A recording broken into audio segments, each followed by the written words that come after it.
Auzubillahiminash-shaytanir-rajeem. Bismillahir-rahmanir-rahim. I welcome to all of you on the platform of CSS Brainry in this grand opening session or orientation session for CSS 2022 aspirants. This is Ala Sharia Khan. I belong to the 48th CTP and currently located in Pakistan Autism Account Service. I hope that all of you are doing great. First of all, I congratulate to all of you because you are the aspirants of CSS 2022 and you are the ones who realize the importance of this competitive exam and decided to start the preparation for the exam a bit earlier as compared to rest of the candidates.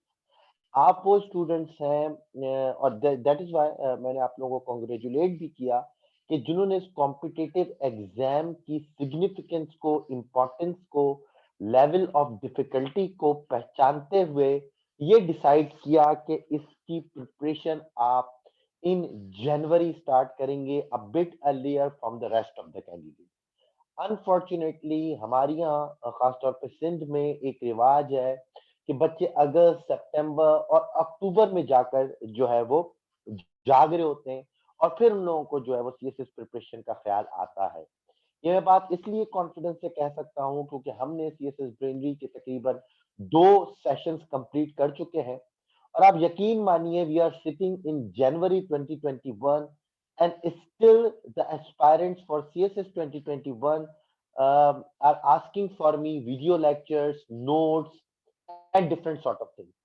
ये जो इस time ये जो जैन है ये CSS 2021 aspirants के लिए सिर्फ मॉक्स एग्जाम का महीना होना चाहिए सिर्फ मॉक्स एग्जाम का महीना होना चाहिए but because of their lack of preparation वो अभी तक वीडियो लेक्चर्स और नोट्स मेकिंग में लगे हुए and this is the disaster strategy ठीक है ये एक डिजास्टर स्ट्रेटेजी है आप लोगों के लिए इसलिए कांग्रेट किया या आप लोग इसलिए जो है वो मतलब उसके मुस्तहिक हैं कि आप लोगों को कमेंट किया जाए सराहा जाए कि आप लोगों ने इसकी इम्पोर्टेंस जानी और आप जैन 2021 से स्टार्ट कर रहे हैं फॉर 2022 के लिए अब होगा क्या कि जब आप इसकी प्रिपरेशन करेंगे तो इंशाल्लाह एट द एंड जब हम लोग जैन 2022 के अंदर बैठे होंगे तो ना सिर्फ आपकी प्रिपरेशन हो चुकी होगी आपका रिवीजन हो चुका होगा और अब आप तकरीबन 2 से 3 कंप्लीट मॉक्स भी दे चुके होंगे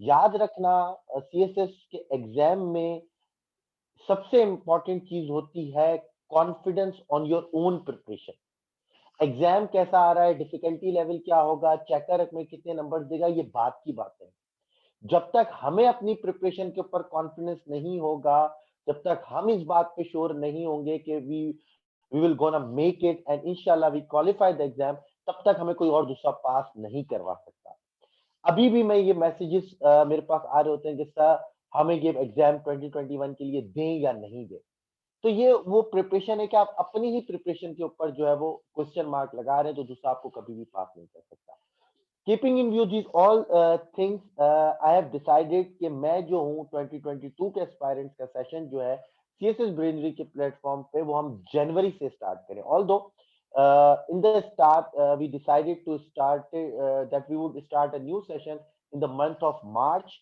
बट मैंने बोला कि मार्च से फिर वो सितंबर तक चला जाएगा इससे बेटर है कि हम जैन से स्टार्ट करें और फिर हम 3 to 4 सेशंस में कंपलसरी में दें फिर ऑप्शनल्स में टाइम दें ताकि आप लोगों की यहाँ पर जो प्रिपरेशन है वो एक कॉम्प्रहेंसिव वे के अंदर प्रिपरेशन हो जाए ठीक है जी किसी को कोई आवाज का कोई वॉइस का मसला हो तो वो मुझे बता दिएगा चैट बॉक्स के ऊपर अच्छा now without wasting any time we are going to start our grand orientation session उसके कुछ रूल्स हैं आप लोग अपने वीडियोस ऑफ रखिएगा माइक म्यूट करिएगा if you have any question during the lecture you can ask me in the chat box और and में इंशाल्लाह I will give you 10 to 15 minutes to unmute yourself and ask me any question regarding css preparation any question if you have regarding cs preparation you can ask me in the end और साथ साथ chat box के ऊपर भी चलें जी अपना session start करते हैं Grant free online introductory session for Jan by CSS 2022 aspirants हमारा आज का एजेंडा क्या है जी हमारे आज हम क्या क्या चीजें इस सेशन में डिस्कस करने जा रहे हैं बेसिक इंफॉर्मेशन अबाउट सीएसएस, वो बच्चे जो बिल्कुल रॉ हैं, जिनको सीएसएस के बारे में कुछ नहीं पता, कोई मसला नहीं है। आज आपको सबको बेसिक इंफॉर्मेशन भी दी जाएगी कि व्हाट इज सीएसएस, कितनी एज में देना है, कितने एग्जाम है, कितने पेपर्स हैं, कितने नंबर वाला पास होता है, इंटरव्यू के कितने नंबर होते हैं, कितने तरह के ग्रुप्स हैं, ईच एंड एवरीथिंग इंशाल्लाह आपको बताई जाएगी। Answers to all basic and important questions of CSS aspirants, तमाम आंसर्स दिए जाएंगे। जो भी आपके बेसिक क्वेश्चंस होते हैं, मतलब आपके करने से पहले ही मैंने कुछ 7 से 8 से 10 क्वेश्चंस बनाए हुए जो हर सीएसएस एस्पायरेंट लगातार पूछता है, तो उसके पहले ही मैं आंसर इंशाल्लाह दे दूंगा। स्पेशल डिस्कशन और एसे एंड कंपोजिशन कंपलसरी सब्जेक्ट, ये तो हम फिर बाद में तमाम ओरिएंटेशन सेशन करेंगे, क्योंकि ये हमारी 3 डे डेमो क्लासेस की सीरीज है। ऑप्शनल सब्जेक्ट के बारे में होगा CSS brain strategy to get you crack CSS in 5 month, 3 to 4 months या 5 मंथ्स का जितना भी हमारा बैच का पीरियड होगा, हमें आपको पूरा रोड मैप बताया जाएगा। If you join our platform, then how we will get you prepare for this examination, each and every step इंशाल्लाह आपको बताया जाएगा। और इंशाल्लाह इस सेशन में ये तमाम बातें हमारी डिस्कस होंगी। ये कुछ स्टैटिस्टिक्स है जी हमारे जून के बैच की, सितंबर के बैच की, तो स्टैटिस्टिक्स मुझे शेयर करने का टाइम नहीं मिला। उसमें भी तकरीबन यही स्टैटिस्टिक्स, तो ऑलमोस्ट अल्हम्दुलिल्लाह almost 300 students have join our platform so far in our 2 batches. Our first batch was started back in June in 2020, फिर हमने सेकंड बैच स्टार्ट किया सितंबर में 2020 के अंदर, जो कि खत्म हुआ। फिर हम तकरीबन 5 to 6 कॉम्प्रिहेंसिव वर्कशॉप कर चुके हैं, और फिर अब हमारे मॉक्स एग्जाम चल रहे हैं। दिसंबर की मॉक सीरीज कंप्लीट हो चुकी है, जनवरी की मॉक सीरीज हमारी चल रही है, जो कि इंशाल्लाह कल से स्टार्ट होगी। 2 मॉक सीरीज है, एक एससी की अलग से है, और फिर 12 पेपर्स की मॉक सीरीज अलग से है। कौन कौन से जी बेसिक क्वेश्चंस के आप लोगों को यहाँ पर जवाब दिए जाएंगे आपके क्वेश्चन पूछने से पहले, कि can I get my self prepared for CSS 2022, क्या मैं तैयारी कर सकता हूँ। बहुत सारी मिथ्स है जी हमारे सोसाइटी के अंदर, कि हमारी इंग्लिश वीक है, हमारा जो है वो इलीट बैकग्राउंड नहीं है।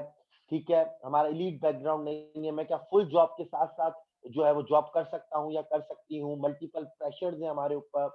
ठीक है जी, फिर अगेन कौन से ऑप्शंस लेने चाहिए, कौन से ऑप्शनल नहीं लेने चाहिए, कितने घंटे पढ़ना चाहिए, नोट्स मेकिंग किस तरह करनी चाहिए, कहाँ से गाइडेंस लेनी चाहिए, न्यूज़पेपर किस तरह पढ़ना है, किस तरह नहीं पढ़ना है। अगेन किसी ने जो है वो अपनी वीडियो खोली हुई है, काइंडली अपनी वीडियो ऑफ करें। अच्छा जी, नोट्स किस तरह प्रिपेयर करने हैं, फिर नोट्स के बाद उसको इंफॉर्मेशन को रिटेन किस तरह करना है। सर हम जैन 2021 में बैठे हुए, तो हम 2022 के लिए अपनी स्ट्रैटेजी को किस तरह जो है वो प्लान करें। बोला जाता है कि if you do not have a plan, then it means you have a plan to fail. So it is very necessary to have a one master plan. ठीक है ना, आपको एक पूरे मास्टर प्लान पे वर्किंग करनी पड़ेगी, कि आपका मास्टर प्लान होना चाहिए, फिर उसको डिवाइड, वो भी इंशाल्लाह आपसे बात की जाएगी। एंड देन कुछ मिसलिनियस क्वेश्चंस एंड में लिए जाएंगे। कांग्रेस में कर चुका। बेसिक इंफॉर्मेशन की बात कर लें जी, वो लोग जिनको सीएसएस के बारे में कुछ नहीं पता, जो कि बिल्कुल नए हैं, जो कि जिन्होंने किसी से सुना है और फिर वो सीएसएस की प्रिपरेशन करना चाहते हैं, याद रखना बिफोर स्टार्टिंग अ प्रिपरेशन, इसकी बेसिक्स, वो बातें जो टेक्निकल इन नेचर हैं, उनका जानना, उनका समझना बहुत जरूरी है।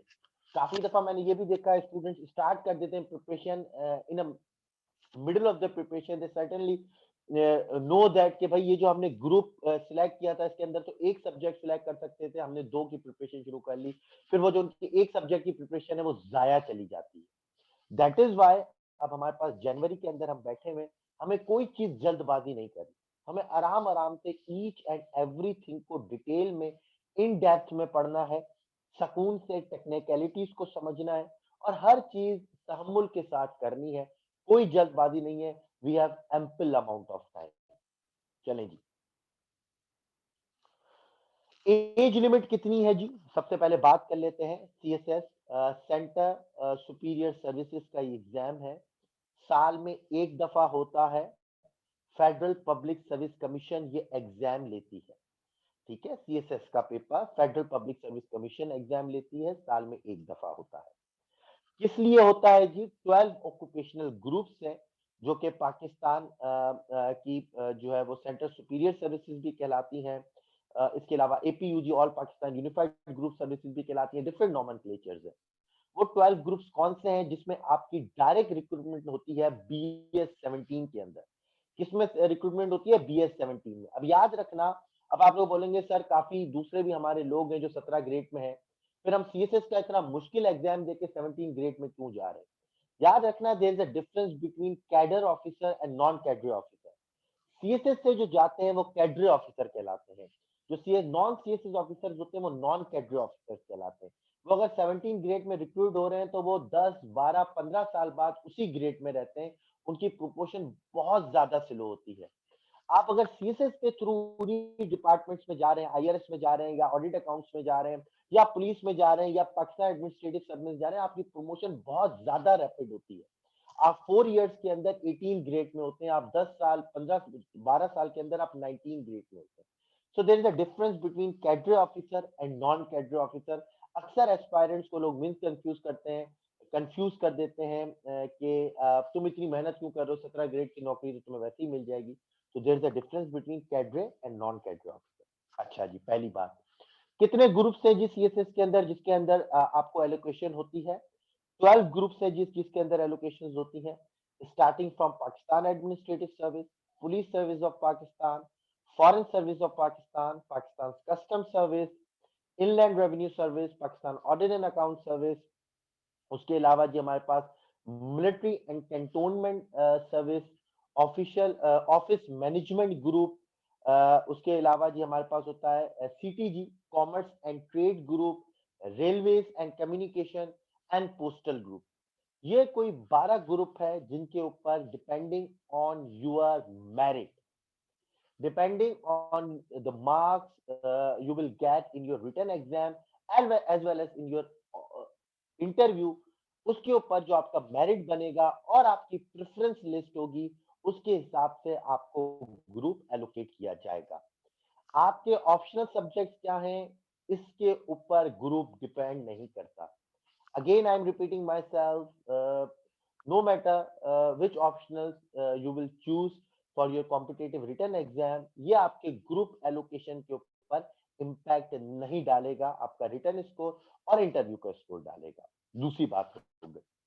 तीसरी बात कर लेते हैं एज लिमिट की। बहुत ज्यादा कंफ्यूजन होती है एज लिमिट के ऊपर। एज लिमिट है जी कॉम्पिटेटिव एग्जाम की हमारे पास 28 ईयर्स। अगर आपके पास कोई गवर्नमेंट जॉब मौजूद नहीं है तो आपकी एज लिमिट कितनी है? 28 ईयर्स। आप 28 ईयर्स से पहले पहले सीएसएस का एग्जाम दे सकते हैं। If you have a government job then the age limit will be 30 years. Age limit क्या है? 30 ईयर्स। अच्छा, जो लोग बलूचिस्तान में रहते हैं या फाटा में रहते हैं या गिलगित बल्तिस्तान में देते हैं तो उनको एज रिलैक्सेशन दी जाती है। उनके रूल्स थोड़े से डिफरेंट हैं, वो अलग चीज है। जो गिलगित बल्तिस्तान वाले वो अलग से मुझसे कर ले तो मैं उनको बता दूंगा कि कितनी एज रिलैक्सेशन है उनके लिए। अच्छा जी, देन है हमारे पास जी नंबर ऑफ अटेम्प्ट कितने हैं? 3 नंबर ऑफ अटेम्प्ट है। There are 3 number of attempt in CSS. अब अगर आप फॉर्म फिल कर देते हैं तो क्या आपका अटेम्प्ट मिस हो जाएगा, अटेम्प्ट जाया हो जाएगा? The answer is no. Form fill करने से, अपने आप को रजिस्टर कराने से किसी भी अटेम्प्ट के अंदर आपकी अटेम्प्ट जाया नहीं होती। जब तक आप पहला एग्जाम जाकर, चाहे वो कंपोजिशन का हो या ऐसे का हो, आप एग्जाम हॉल में जाके बैठते नहीं है और आप जो है अपनी कॉपी के ऊपर, आंसर कॉपी के ऊपर साइन नहीं करते, अटेंडेंस शीट के ऊपर साइन नहीं करते, तब तक आपकी अटेम्प्ट काउंट नहीं होती। ठीक है जी, सिर्फ रजिस्ट्रेशन कराने से अटेम्प्ट काउंट नहीं होगी। फोर्थ पॉइंट, टोटल सब्जेक्ट्स कितने हैं जी? There are 12 subjects in CSS, 6 compulsory, 6 optional. What is mean by compulsory? ये वो सब्जेक्ट हैं 6 जो आपको देने ही देने हैं। आपके कोई भी ऑप्शनल्स हो, आपने 6 कंपलसरी सब्जेक्ट का पेपर देना ही देना है, जो सब लोगों के लिए एक जैसा होगा। What are those compulsory subjects जी? English essay, English composition and precis, current affairs, Pakistan affairs, general science and ability and इस्लामिया। ये 6 हमारे पास क्या है? Compulsory subject. What are the optional subjects? Optional subjects की जी पूरी बड़ी हमारे पास एक स्कीम दी गई है एफपीएससी की तरफ से, जिसके अंदर हमारे ऊपर ये चॉइस की गई है कि आप उसमें से कोई भी 6 सब्जेक्ट जो है 100 मार्क्स के अगर आप चूज कर रहे हैं तो आपको 6 करने हैं, 200 के कर रहे हैं तो अगर आपने एक 200 का ले लिया तो फिर आपने 4 मजीद सब्जेक्ट लेने, यानी आपने 600 मार्क्स को पूरा करना है 6 ऑप्शनल सब्जेक्ट सिलेक्ट करके। अब किसी ग्रुप में से हम 2 ऑप्शनल सब्जेक्ट भी ले सकते हैं, किसी ग्रुप में से हम एक ऑप्शनल सब्जेक्ट भी ले सकते हैं। ऑप्शनल सब्जेक्ट की सिलेक्शन के हवाले से इंशाल्लाह एक पूरा लेक्चर लिया जाएगा जब आपका कंपलसरी मिड में पहुंच चुका होगा, तब ऑप्शनल सब्जेक्ट की सिलेक्शन पे एक पूरा ऑप्शन लिया जाएगा कि कौन से ऑप्शनल सब्जेक्ट अच्छे होते हैं, कौन सा आपका बैकग्राउंड है उसके ऊपर डिपेंड करता हुआ आपको कौन सा जो है वो जो है आपको ऑप्शनल सब्जेक्ट लेने चाहिए, आपके एकेडमिक बैकग्राउंड क्या है, फिर उस एकेडमिक बैकग्राउंड के साथ कॉम्बिनेशन क्या अच्छा होगा, वो भी पूरा डिस्कस किया जाएगा इंशाल्लाह। और याद रखिएगा we are one of those academies जो हम टेक्निकल सब्जेक्ट्स को डिस्करेज नहीं करते, बिकॉज पास्ट कुछ सालों के अंदर टेक्निकल सब्जेक्ट बड़े रिवॉर्डिंग रहे, auditing and accounting, business administration, physics, ये बड़े रिवॉर्डिंग सब्जेक्ट रहे। जो ट्रेडिशनल अकेडमी है ना वो बच्चों को डिस्करेज करती है कि ये आप टेक्निकल सब्जेक्ट्स ना लें, अगर आपका बैकग्राउंड भी है तब भी ना लें, ये काम कभी भी नहीं करते। In fact, we encourage students who have a business administration background or a science background to opt these kind of subjects. But again, options पे पूरी डिस्कशन आप लोगों से होती रहेगी जब आप ये सेशन को ज्वाइन करेंगे। टोटल मार्क्स कितने हैं जी? रिटर्न के टोटल मार्क्स हैं हमारे पास 1200, इंटरव्यू के हमारे पास मार्क्स हैं, इंटरव्यू और साइकोलॉजिकल असेसमेंट के मार्क्स हैं 300। Once you will qualify the written exam, फिर आप इंटरव्यू के लिए क्वालिफाई करते हैं और फिर आपका इंटरव्यू होगा। अगर आप रिटर्न भी क्वालिफाई नहीं कर सकते खुदा न खास्ता तो आप इंटरव्यू तक नहीं पहुंचेंगे। रिटर्न में कितने हैं जी? 1200 मार्क्स। अब जरा सुने, यहाँ पर भी कंफ्यूजन है कि सर इसके अंदर कितने लेने और कितने वाला पास है, जरा ये समझ लीजिएगा, थोड़ा टेक्निकल है। 1200 में से सीएसएस के रिटर्न एग्जाम को पास करने के दो क्राइटेरिया, एक क्राइटेरिया नहीं है, दो criteria. The first criteria that you have to qualify or you have to clear all 12 subjects. आपको तमाम 12 सब्जेक्ट्स के अंदर उनको क्लियर करना पड़ेगा। ऑप्शनल कंपलसरी सब्जेक्ट में आपको 40 मार्क्स लाने होते हैं, ऑप्शनल सब्जेक्ट में एक ऑप्शनल सब्जेक्ट को पास करने के लिए आपको 33 मार्क्स चाहिए होते हैं। ठीक है जी। पहला criteria, you have to clear all 12 subject. Second criteria क्या है? सेकंड क्राइटेरिया यह है यहाँ पर कि apart from qualifying all the 12 subjects you have to score at least 50 percentage। यानी आप हमारी बहुत सारे एक दो कुलीग ऐसे हैं जिन्होंने 2018 के अंदर क्वालिफाई किया सीएसएस 12 के 12 एग्जाम जो है वो पास किए, बट उनका स्कोर जो है वो 50% से कम था, यानी उनका टोटल स्कोर 600 नंबर से कम था। अगर आपने 12 के 12 पेपर पास भी कर लिए और अगर आपका स्कोर 600 से कम है, आपको फेल करार दे दिया जाएगा। You will not declare as a written qualifier candidate in CSS. तो 12 के 12 सब्जेक्ट भी पास करने हैं और स्कोर 600 या 600 प्लस लाना है, ये बात याद रखना, 600 या 600 प्लस।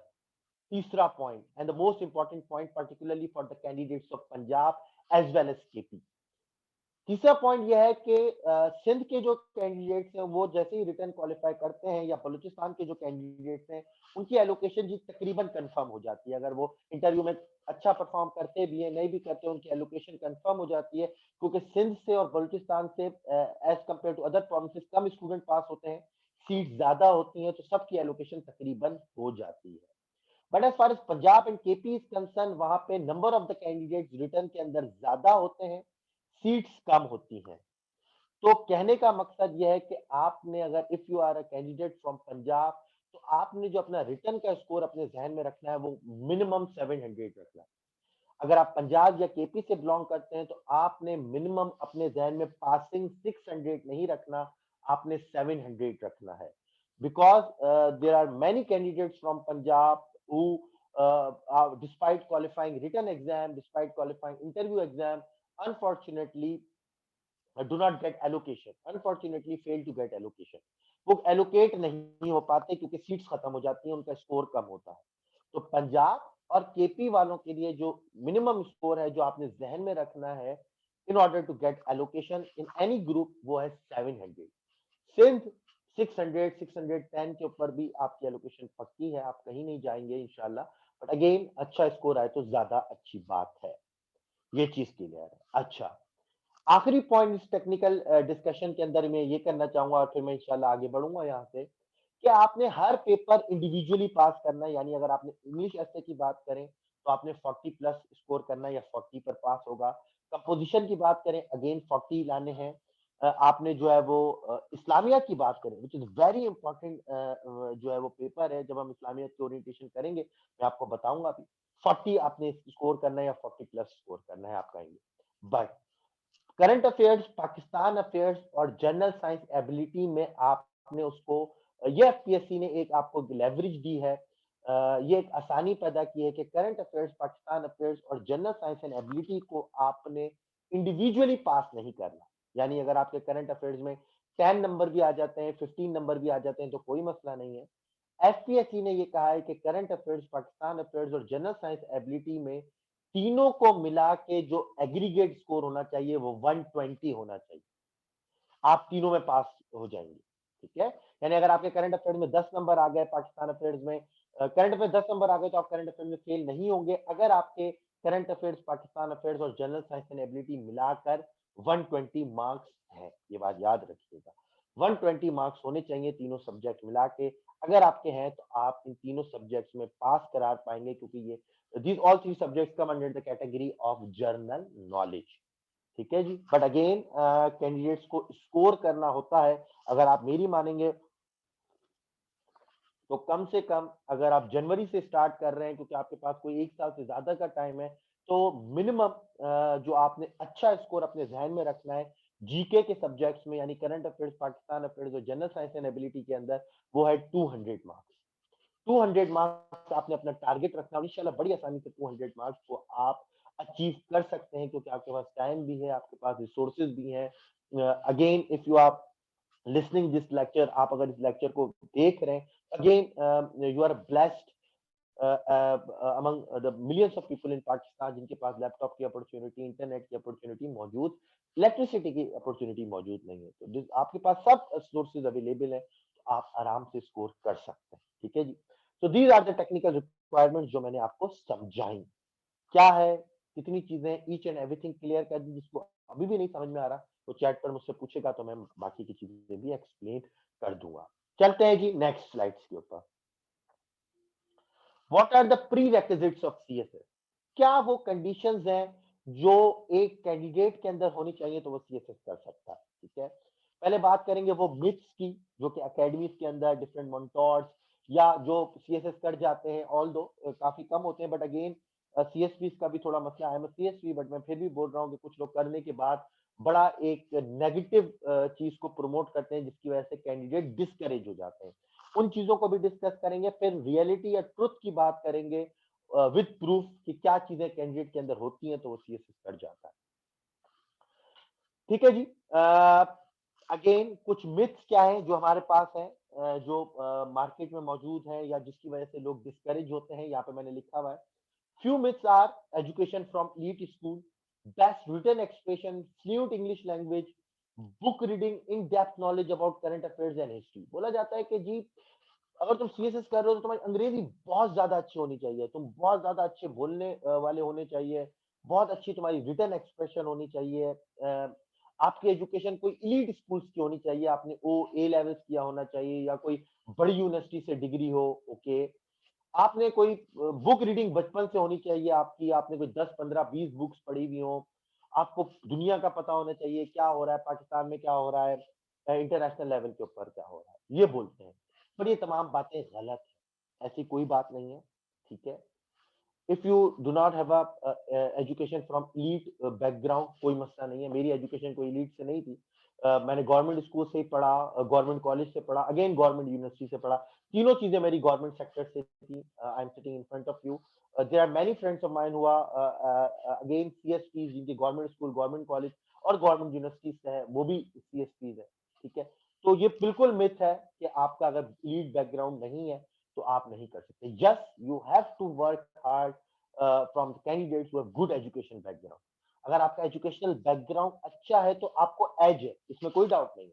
इसमें कोई डाउट नहीं है, आपके पास एक्सपोजर होगा, आपके पास लैंग्वेज होगी, आपके पास क्रिटिकल माइंड होगा, कोई इसमें दो राय नहीं है। There is no difference of opinion. But अगर आपके पास ये चीज नहीं है तो you have to work hard. अगर वो 2 घंटे पढ़ रहा है तो हम 4 घंटे पढ़ेंगे, वो 4 घंटे पढ़ रहा है तो हम 6 घंटे पढ़ेंगे।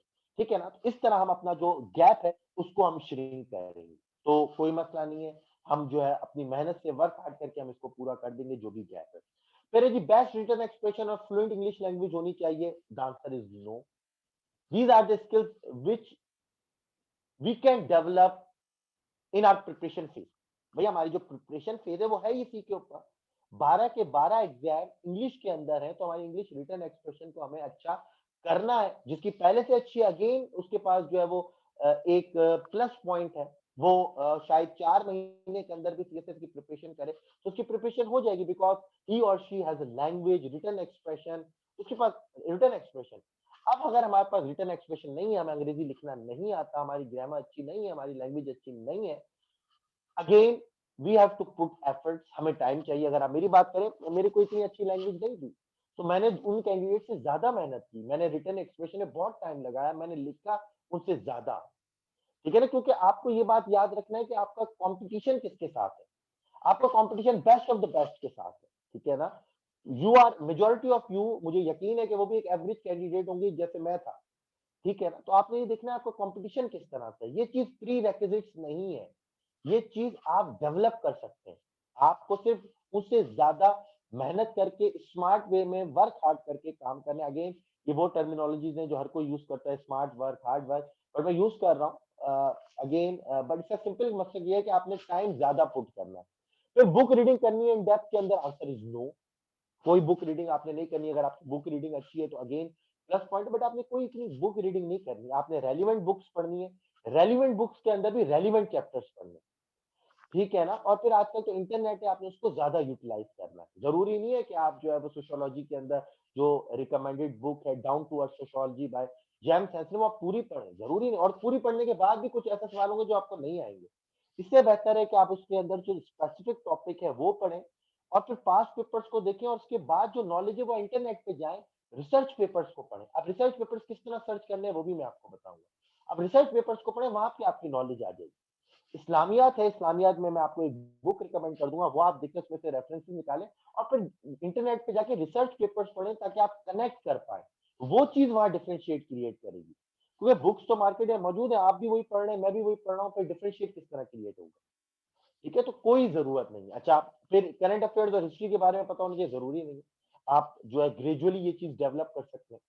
ठीक है? ग्रेजुअली ये चीज डेवलप हो जाती है। अगर आज से ये जो है वो अपने हिसाब से, वैसे भी न्यू ईयर है, आप न्यू ईयर रेजोल्यूशन बना लें कि वी हैव टू रीड, या I have to read newspaper every day in 30 और 40 मिनट्स, आपकी ये चीज हैबिट जो है वो डेवलप हो जाएगी। मेरी एक पूरी वीडियो मैंने शेयर भी की थी ग्रुप के ऊपर, न्यूज़पेपर रीडिंग के हवाले से मौजूद है। आप वो देखें, आप उसको पढ़ें, 30 to 40 मिनट्स के अंदर इंफॉर्मेशन रिटेन करते जाएं। जैसे मैंने आपको बताया, 2 और 3 मंथ्स के बाद या विद इन 4 और 5 वीक्स के बाद ही देखेंगे कि आपके पास करंट अफेयर्स के लिहाज से कितनी नॉलेज होगी as compare to an amateur person. ठीक है? तो ये चीजें डेवलप हो जाती है, इसके अंदर कोई प्री रेक्विजिट नहीं है। इफ यू आर सिटिंग, हाँ, अगर हम मैं अक्टूबर में बैठा होता ना, if you are sitting in October 2021, फिर मैं आपको बोलता कि सीएसएस 2022 का अटेम्प्ट जब देना, जब रिटन एक्सप्रेशन अच्छी। But we are sitting in January, तो हमारे पास बहुत एम्पल टाइम, हम ये चीजें डेवलप कर लेंगे। प्री रेक्विजिट क्या है जी? जो आप लोगों के अंदर एक कैंडिडेट के अंदर होगी तो सीएसएस एग्जाम कर सकता है, नहीं है बहुत टाइम लगेगा, फेलियर्स का सामना करना पड़ेगा, तब जाके होगा, कई दफा नहीं भी हो पाता। पहली चीज जी, अगेन टेक्निकल रिक्वायरमेंट है, आपकी जो है वो मिनिमम 14 ईयर्स ऑफ एजुकेशन होनी चाहिए। कितनी होनी चाहिए? Second division 14 years of education होनी चाहिए। ये रिक्वायरमेंट है, नहीं है आप नहीं बैठ सकते। देन जी कमिटमेंट एंड फोकस, ये बहुत इंपॉर्टेंट चीज है। अगेन आपको लगेगा ये सर कोई मोटिवेशन लेक्चर शुरू कर दिया, यकीन जानिए, you will realise the worth of all three things in the middle of your preparation. जब आप प्रिपरेशन का फेज आपका शुरू होगा और आप एक मिडिल ऑफ फेज में जाएंगे तो आपको इन चीजों का एहसास होगा। Commitment and focus, never compromise on your objective but compromise for your objective. याद रखना, इंसान की प्रिपरेशन फेज के अंदर अप्स एंड डाउन आएंगे। ऐसा हो ही नहीं सकता कि आपकी ट्रैजेक्टरी सिर्फ ऊपर होती चली जाए, ये इम्पॉसिबल है, ठीक है ना? ये वेव की तरह के फॉर्म में होगा, ज़िगज़ैग चलेगा, कभी आप बिल्कुल ज़ेनिथ पे होंगे, कभी आप जो है एबिस के ऊपर होंगे, फिर आप हाईएस्ट पॉइंट पे चले जाएँगे, फिर आप लोएस्ट पॉइंट पर आ जाएँगे। यहाँ पर जो आपकी चीज़ रिक्वायर है आपसे थ्रू आउट द स्ट्रेटजी, वो होगी आपकी परसिवियरेंस, आपकी कमिटमेंट, आपकी जो है वो कंटिन्यूटी और फोकस। काफ़ी बच्चे डिस्करेज हो जाते हैं, प्रिपरेशन करते हैं, मॉक्स देते हैं, 1-2 मॉक्स में फेल हो जाते हैं, नंबर कम आते हैं, डिस्करेज हो जाते हैं, ठीक है? छोड़ देते हैं। अपनी पूरी प्रिपरेशन अपने ड्रीम के ऊपर कॉम्प्रोमाइज़ कर जाते हैं, चलो यार छोड़ो, ये तो मिल रहा है, इसको गेन कर लें। जो दूसरी अपॉर्च्युनिटी आ रही है, कोई भी जॉब उसको वेस्ट नहीं करना, उसको अवेल करना है, but never ever compromise on your dream. If see a dream to become the bureaucrat or and to become the part of Pakistan's bureaucracy, आपको उस पर कॉम्प्रोमाइज नहीं करना, चाहे कुछ भी हो जाए, ठीक है ना? आपको प्रॉब्लम आ रही है इंग्लिश की, हर ईच प्रॉब्लम को उसको एनालाइज करके उसका टेक्निकल सॉल्यूशन ढूंढना है कि यार इंग्लिश अच्छी नहीं है, किस तरह सही हो सकती है? जेंडर स्टडीज समझ में नहीं आ रही, उसको किस तरह कर सकते हैं? ऐसे किस तरह, ऐसे समझ में नहीं आ रहा, बिल्कुल ये नहीं कि समझ में नहीं आ रहा तो सीएसएस की पढ़ाई छोड़ देंगे, ऐसा नहीं करना। अगर ऐसा करना है तो आज ही के बाद से छोड़ दो, ठीक है ना? यानी आज के इस सेशन के बाद से सीएसएस अगर छोड़ना है तो छोड़ दो, ये मैं क्लियर कट कह रहा हूँ, ठीक है ना? वो बेहतर है, इससे आपका टाइम भी सेव होगा, पैसे भी सेव होंगे, एनर्जी भी सेव होगी, वो किसी और चीज पे लगा दो, बिजनेस के ऊपर, प्राइवेट जॉब के ऊपर या कहीं पर भी।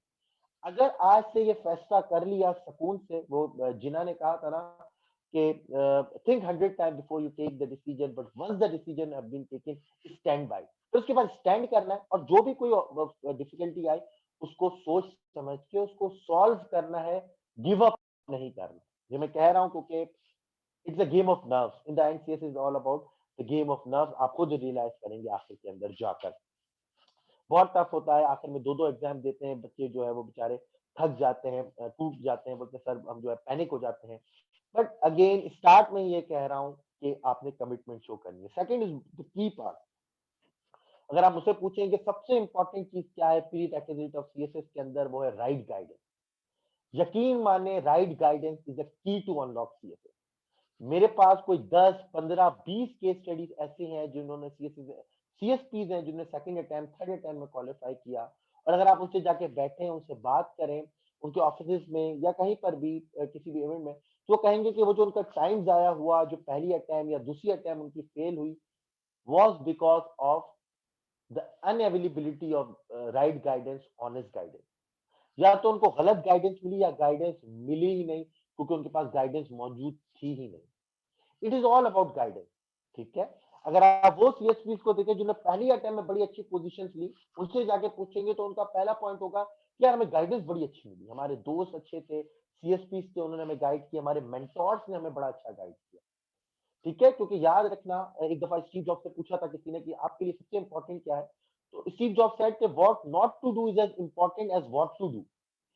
क्या करना है तो ये तो सबको पता होता है, क्या नहीं करना ये भी बहुत चीज इंपॉर्टेंट है। मैं अक्सर लाइब्रेरी में जाता हूँ, चक्कर लगाता हूँ, believe me there are many candidates in the library जो पूरा पूरा दिन बैठ के न्यूज़पेपर पढ़ रहे होते हैं और वो एक एक चीज को अंडरलाइन कर रहे होते हैं, एक एक चीज को अंडरलाइन कर रहे होते हैं। एंड आई एम लाइक कि ये इतना जो है वो मेहनत कर रहे हैं, इतना टाइम लगा रहे हैं, बट ये टाइम फजूल है। इस तरह सीएसएस पूरा दिन न्यूज़पेपर पढ़ने से कभी भी नहीं होता। आपको 1 घंटे से ज्यादा अगर आप टाइम दे रहे हो, you are wasting your precious time, वो आप दूसरी चीजों के ऊपर लगा सकते हैं। फिर कुछ कैंडिडेट्स ऐसा होते हैं पूरे साल नोट्स मेकिंग रीडिंग करते रहते हैं। At the end it is a written exam. आपको अगर 3 महीने पहले ही सीएसएस के अगर आप फैब में देने जा रहे हो तो कम से कम आपने नवंबर में रोजाना 3 घंटे बैठ के लिखना है। अगर आप नहीं लिख रहे, आप परफॉर्म नहीं कर पाएंगे, नो मैटर आपकी अंग्रेजी कितनी भी अच्छी ना हो, क्यों ना हो। आपकी टाइम मैनेजमेंट कैसी है, फिर कहाँ से पढ़ना है, कैसे पढ़ना है, पेपर अटेम्प्टिंग टेक्निक कैसे है, मतलब करंट अफेयर्स का सवाल चेंज अटैम्प होता है, इंटरनेशनल रिलेशन का सवाल बिल्कुल अलग तरीके से अटैम्प होता है। अभी मेरे पास अगर मॉक्स के मैं आपको पेपर दिखा पाऊं जो बच्चों ने अटैम्प किए हैं, जो कि 2021 के अटैम्प के लिए जा रहे हैं, तो मैं आपको दिखाता कि ब्लेंडर है, मतलब they do not know how to attempt the paper. उसमें से कोई 40% कैंडिडेट्स ऐसे होंगे जिसके हर एक के फीडबैक में मैंने ये लिखा है कि you should learn how to attempt a question of 20 marks in a proper way. They do not know कि किस तरह उसको अटेम्प्ट करेंगे, किस तरह हेडिंग सब हेडिंग्स के अंदर लिखेंगे। वो पेपर देने जा रहे हैं 2021 का, फिर अगेन वही 2% 1.5% रिजल्ट आएगा। तो राइट गाइडेंस इज अ की। काफी कैंडिडेट्स ऑप्शनल सिलेक्शन में ब्लंडर करते हैं, नहीं पता होता। अगेन मेरा एक फ्रेंड है, थर्ड अटेम्प्ट में क्वालिफाई की, ऐसे के लिए गाइडेंस मौजूद नहीं थी, जिन्होंने किया वो गलत गाइड किया, फेल हो गए। तो राइट गाइडेंस इज अ की है, जो आपको स्टेप बाय स्टेप गाइड करे। अब क्या करना है, नेक्स्ट स्टेप में क्या करना है, किस तरह कौन सा क्वेश्चन अटेम्प्ट करना है, टेस्ट आपके होते रहे ताकि आपको इवेल्युएशन मिलती रहे। गाइडेंस नहीं है, बहुत मुश्किल है फिर सीएसएस करना। फिर क्या होता है कि आप इंडिविजुअली जब आप जाते हैं ना विदाउट गाइडेंस, तो फिर आप फेल होकर सीखते हैं, ठीक है ना।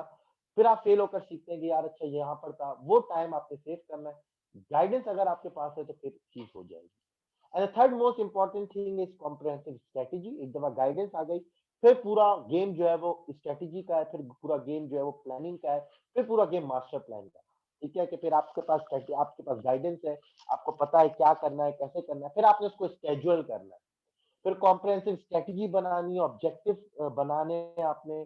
लॉन्ग टर्म, मीडियम टर्म और शॉर्ट टर्म प्लानिंग होती है। वो किस तरह होती है मैं आगे जाके आपको बताऊंगा कि लॉन्ग टर्म आपका क्या प्लान है, मीडियम टर्म अपने टारगेट्स को कैसे सेट करेंगे, और फिर वीकली यानी शॉर्ट टर्म बेसिस के ऊपर अपनी स्ट्रेटजी को किस तरह स्केड्यूल करेंगे इस पूरे साल के अंदर।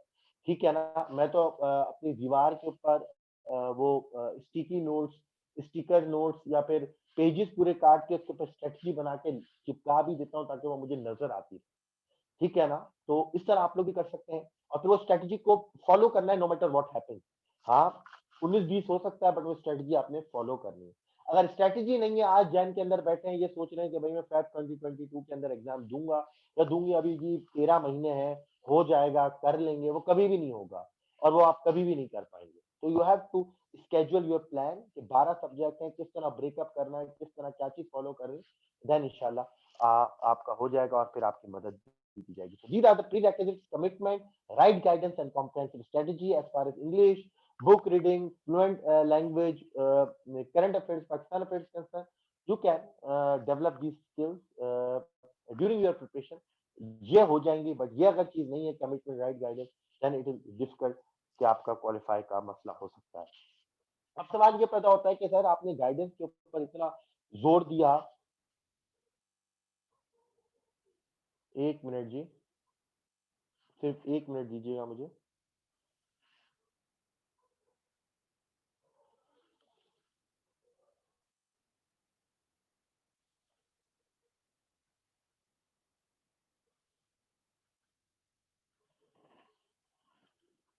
अच्छा जी, अब आप बोल सकते हैं सर आपने गाइडेंस पे इतना जोर दिया तो हम कहाँ से लें right guidance. What should be the platform in order to seek right guidance. कौन सा ऐसा इंडिविजुअल है, मेंटोर है जिसके पास हम जाए। सिंपल तरीका तो ये है कि मैं कहूँ कि भाई आप हमारी एकेडमी है सीएसएस बुनियादी, आप हमारे पास आए और गाइड करें। ये तो अगेन वही बात हो गई।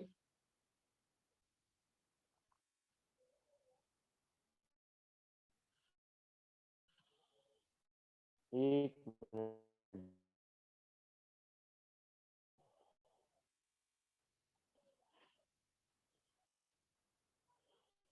अच्छा जी, ये तो वही बात हो गई कि मैं आपको बोलूं जिस तरह दूसरे लोग होते हैं हमसे आप राइट गाइडेंस में। मैं आपको क्राइटेरिया बता देता हूं कि क्या क्राइटेरिया है टू सीक राइट गाइडेंस। अब चाहे वो आपको हमारी एकेडमी के अंदर लगे, हमारे प्लेटफॉर्म के ऊपर लगे, आप वहां से लें, या आप किसी भी शहर में रहते हैं आपको किसी और एकेडमी में अगर वो 3 से 4 बातें नजर आ रही है तो आप उनके पास जाए, उनसे राइट गाइडेंस लो। अगर वो चीजें नहीं है, अगेन लीव देम। ठीक है ना, उसको छोड़ दें, वो आपको काम नहीं आएगी। वो क्राइटेरिया क्या है in order to make sure that this platform or this individual is the right platform or right mentor to seek guidance, मैं आपको बताता हूँ। ठीक है जी। सबसे पहले join any good CSS mentor और experience teacher but make sure that he will. अच्छा, मैं पहले responsibility of good CSS mentor की बात करता हूँ। सबसे पहले describe the impregnable image of CSS. वो अकेडमी या वो मेंटोर के पास जाए जो आपको ये बोले कि CSS is achievable, CSS is doable. अगर आप किसी ऐसी एकेडमी और मेंटोर के पास जा रहे हैं ना, या क्राइटेरिया ये है कि अगर आप कहीं जा रहे हैं और वो कहे कि दिस इज इम्प्रेग्नेबल, बहुत मुश्किल है, it is uphill task, is just like climbing mount Everest, और बहुत मुश्किल है, बहुत कम लोग देते हैं, इलीट में से इलीट लोग देते हैं, और तुम लोग दे भी नहीं पाओगे, तुम मिडिल क्लास से हो, लोअर मिडिल क्लास से हो, बहुत मुश्किल है, टाइम जाया होगा, पैसे जाया होंगे, कहीं और चले जाओ। उस प्लेटफॉर्म पे आपने दोबारा वापस नहीं जाना, उस मेंटोर के पास आपने दोबारा वापस नहीं जाना। मार्क माय वर्ड्स, आपको वो डिस्ट्रॉय कर देगा। ठीक है, उस मेंटोर को सिलेक्ट करें या उस एकेडमी को सिलेक्ट करें जो आपको वो सीएसएस डूएबल, ठीक है, जो सीएसएस की इम्प्रेग्नेबल इमेज को डिस्ट्रॉय कर दे। You can conquer the competitive exam and you can easily the conquer of not only the competitive exam, center competitive exam, but also the provincial level. अब तो provincial level और center superior का तकरीबन syllabus same है। तो मैं हमेशा कहता हूँ कि आपके पास 6 अटेम्प्ट में, 3 सीएसएस की, 3 पीएमएस की, 3 में से आप आराम से, नहीं तो 6 में से आप 3 अटेम्प्ट आराम से क्वालिफाई कर सकते हैं। तो वंस यू हैव डिसाइडेड कि आप पार्ट बनेंगे ब्यूरोक्रेसी का, तो आपको कोई भी नहीं रोक सकता, चाहे वो प्रोविंशियल ब्यूरोक्रेसी का बने या फेडरल ब्यूरोक्रेसी का बने, दोनों अच्छी है। ठीक है, तो उसके पास जाए जो आपको ये ना कहे कि यार मुझे, हाँ ये कहे कि देखो ये डिफिकल्टी लेवल है, इसके लिए यू प्रिपेयर किया जाता है। ठीक है ना। सेकंड क्राइटेरिया, किसी ने कोई क्वेश्चंस पूछ रहे हैं मैं उसको बताता हूं, बट मेरी बातें आप लोग सुनते रहें।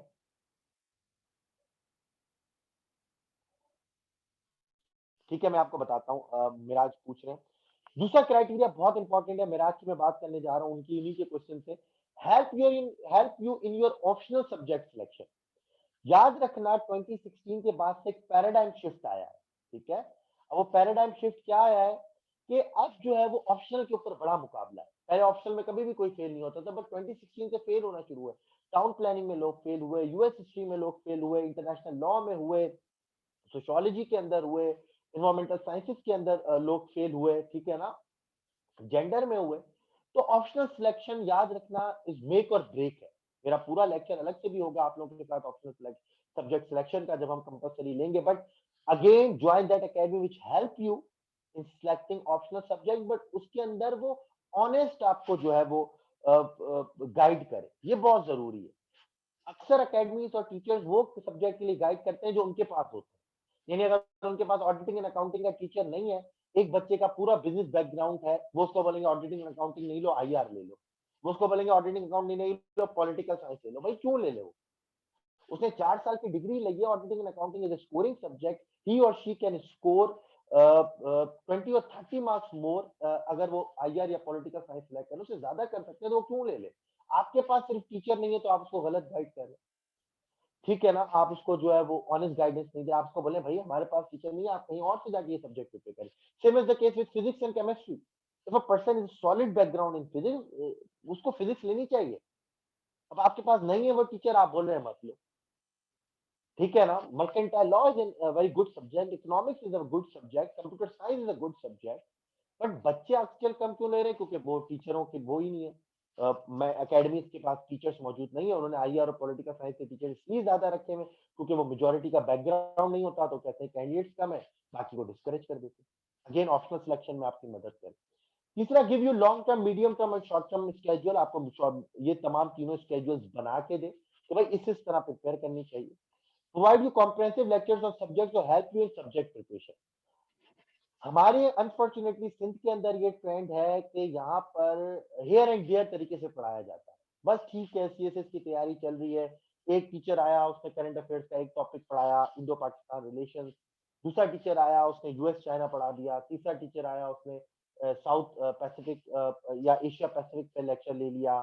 किसी ने आके 18 अमेंडमेंट पे लेक्चर ले लिया, और फिर एट द एंड 8-10 लेक्चर के बाद जो है एकेडमी के जो है वो स्टाफ आया और उन्होंने बोला भाई आपका करंट अफेयर्स कंप्लीट हो गया। This is a disaster strategy. ये एक डिजास्टर स्ट्रेटेजी है। अगर आप डिफरेंट प्रोविंसेस में जाए, खासतौर पंजाब में, खासतौर पर लाहौर में, तो ये स्ट्रेटेजी बिल्कुल गलत है। वहां पर ऐसा नहीं होता, वहां पे जो अच्छी अकेडमीज है तभी वहां के बच्चे ज्यादा पास होते हैं। वो बिल्कुल जिस तरह ओए लेवल्स के अंदर बच्चों को गाइड किया जाता है इन प्रॉपर वे के अंदर, उनको कैपेसिटेट किया जाता है फॉर द एग्जाम, उस तरह चीज होती है। और हम भी तकरीबन इसी तरह, मेरे भी यही मोटो है, इस तरह प्रिपेयर करें कि ईच एंड एवरी सब्जेक्ट आप उसका, ईच एंड एवरी टॉपिक का कॉम्प्रिहेंसिव लेक्चर्स लें, उसकी तमाम डायमेंशंस को कवर करें।